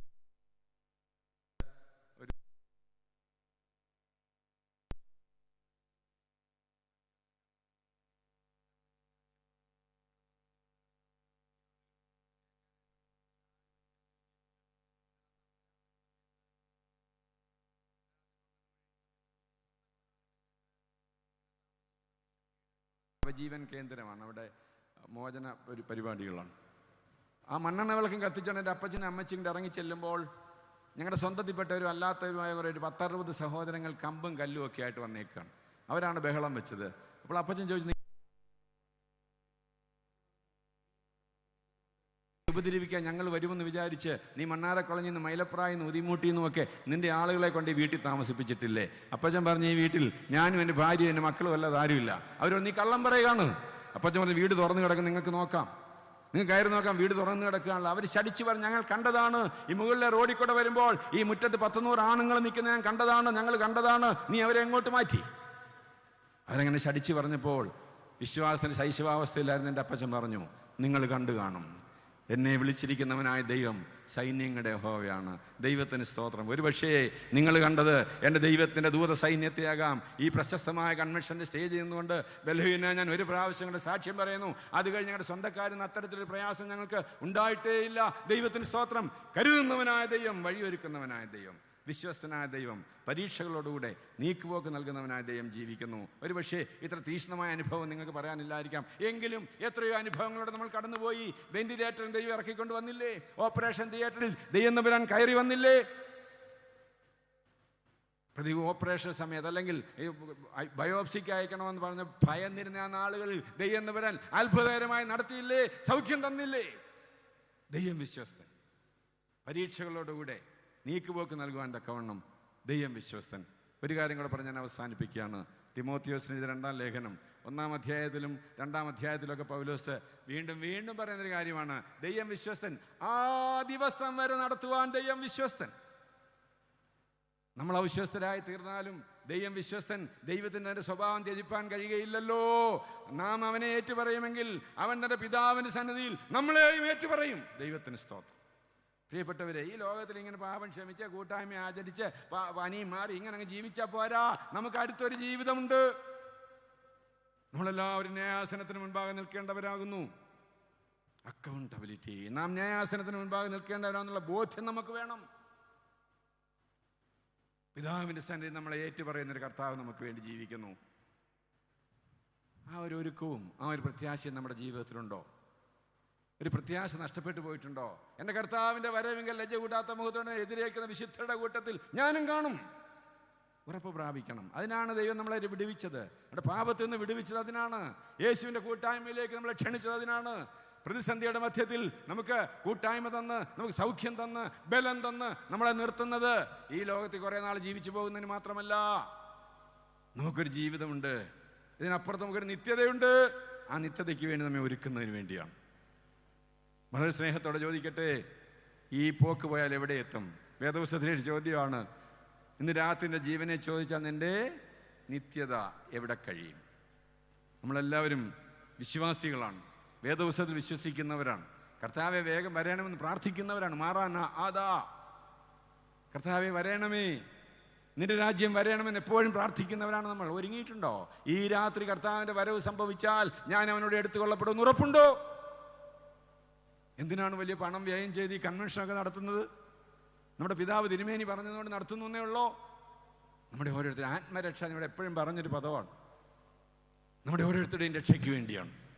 നമ്മളാരും നഷ്ടപ്പെട്ടു പോകാതിരിക്കാനാണ്. യുഗായുഗം കർത്താവിനോട് വാഴേണ്ടതിനാണ്. അതിനാണ് അവൻ്റെ രക്തം നൽകി നമ്മളെ വീണ്ടെടുത്തത്. ക്രിസ്മസിലൂടെ അവൻ വന്ന് നമ്മളെ രക്ഷിച്ചു. അവൻ്റെ ക്രൂശമരണത്തിലൂടെ അവൻ നമ്മളെ രക്ഷിച്ചു. എന്തിനു വേണ്ടിയാണ്? വിശുദ്ധരെ ചേർക്കുവാനായിട്ട്. കർത്താവ് വേഗം വരുമ്പോൾ അവനോടുകൂടി എടുത്തുകൊള്ളപ്പെടുന്നതിന് വേണ്ടിയാണ്. അതുകൊണ്ടാണ് അവൻ കള്ളനെ പോലെ വരുമെന്ന് പറയുന്നത്. കള്ളനെ പോലെ വരുമെന്ന് പറഞ്ഞാൽ കള്ളൻ എന്തിനാണ് വരുന്നത്? കള്ളൻ വരുന്നത് സ്വത്തെടുക്കാനാണ്, നിക്ഷേപം എടുക്കാനാണ്. ആരാണ് ദൈവത്തിൻ്റെ നിക്ഷേപം? യഹോവ യാക്കോബിനെ തനിക്കായിട്ടും ഇസ്രായേലിനെ തന്നെ നിക്ഷേപമായിട്ട് തിരഞ്ഞെടുത്തിരിക്കുന്നു. യാക്കോബ് തന്നെയാണ് ഇസ്രായേൽ. രൂപാന്തരപ്പെട്ട യാക്കോബാണ് ഇസ്രായേൽ. യാക്കോബ് ദൈവത്തിൻ്റെ വകയാണ്. പക്ഷെ രൂപാന്തരപ്പെട്ട യാക്കോബാണ് ഇസ്രായേൽ. അവനാണ് ദൈവത്തിൻ്റെ നിക്ഷേപം. അവനെ എടുക്കാനായിട്ടാണ്, ദൈവത്തിൻ്റെ നിക്ഷേപത്തെ എടുക്കാനായിട്ടാണ് കർത്താവ് വേഗം വരുന്നത്. അവൻ്റെ രക്തത്താൽ വീണ്ടെടുക്കപ്പെട്ട ദൈവമക്കളാണ്. നമ്മളാണ് ദൈവത്തിൻ്റെ നിക്ഷേപം. അവൻ നമ്മളെ പിതാവിൻ്റെ സന്നിധിയിൽ ഏറ്റുപറയും. ഈ ലോകം ഒരു പാലമാണ്. ആരും ഈ പാലത്തിൽ ഭവനങ്ങൾ വെക്കരുത്. കർത്താവിൻ്റെതായ വാചകമായി ഫത്തേപൂർ സിക്രിയിൽ അക്ബർ എഴുതി വെച്ചിരുന്ന വാക്യമാണ്, വേദപുസ്തകത്തിലില്ല. ഈ ലോകമാകുന്ന പാലത്തിലൂടെ അക്കരയ്ക്ക് ആളുകൾ പൊയ്ക്കൊണ്ടിരിക്കുകയാണ്. രണ്ട് കൂട്ടരുടെ കണ്ടുമുട്ടുന്ന ഇടമാണ് ഈ ലോകം. എങ്ങോട്ടാണ് ഈ യാത്ര? ഞാൻ ദൈവസനിലേക്ക് മടങ്ങുന്നു എന്നൊരു ബോധ്യം നമുക്ക് വേണം. ജോൺ ബോൾ രണ്ടാമൻ മാർപ്പാപ്പ തിരുമേനിയോട് ഒരു പത്രസമ്മേളനത്തിൽ വെച്ച് ഒരു ബിരുദനായ പത്രക്കാരൻ ചോദിച്ചു, മിടുക്കനായൊരു പത്രക്കാരൻ മറ്റു കാര്യങ്ങളിൽ സംസാരിച്ചപ്പോൾ ചാടി വീണ് ചോദിക്കുകയാണ്, തിരുമേനി ഇപ്പം മരിച്ചാൽ എന്തോ ചെയ്യും? വയോധികനായ ബിഷപ്പിനോട് ചോദ്യമാണ്, ഇപ്പം തിരുമേനി മരിച്ചാൽ എന്തോ ചെയ്യും? അദ്ദേഹം വരെ പുഞ്ചിരിയോടെ മറുപടി പറഞ്ഞു, സഹോദര, ഇന്നത്തെ എൻ്റെ ബ്രേക്ക്ഫാസ്റ്റ് ഞാൻ കഴിച്ചത് വത്തിക്കാൻ കൊട്ടാരത്തിൽ നിന്നാണ്. അയാളോട് ചോദിച്ചു, ഇപ്പോൾ സമയം എന്തായി? അയാൾ പറഞ്ഞു 11:30 ഇപ്പോൾ 11:30 ഇപ്പം ഞാൻ മരിച്ചാൽ എൻ്റെ ഉച്ചഭക്ഷണം യേശുവിനോട് കൂടെ ആയിരിക്കും. എന്നെ കേൾക്കുന്ന പുത്തൻകുരിശ് നിവാസികളെ, ഇപ്പോൾ ഞാൻ മരിച്ചാൽ നാളത്തെ എൻ്റെ പ്രഭാത ഭക്ഷണം യേശുവിനോടുകൂടെ ആയിരിക്കും. ഉറപ്പുണ്ടോ? അതിനുവേണ്ടിയാണ് ദൈവം ഈ ലോകത്തിൽ നമ്മളെ വീണ്ടെടുത്തത്.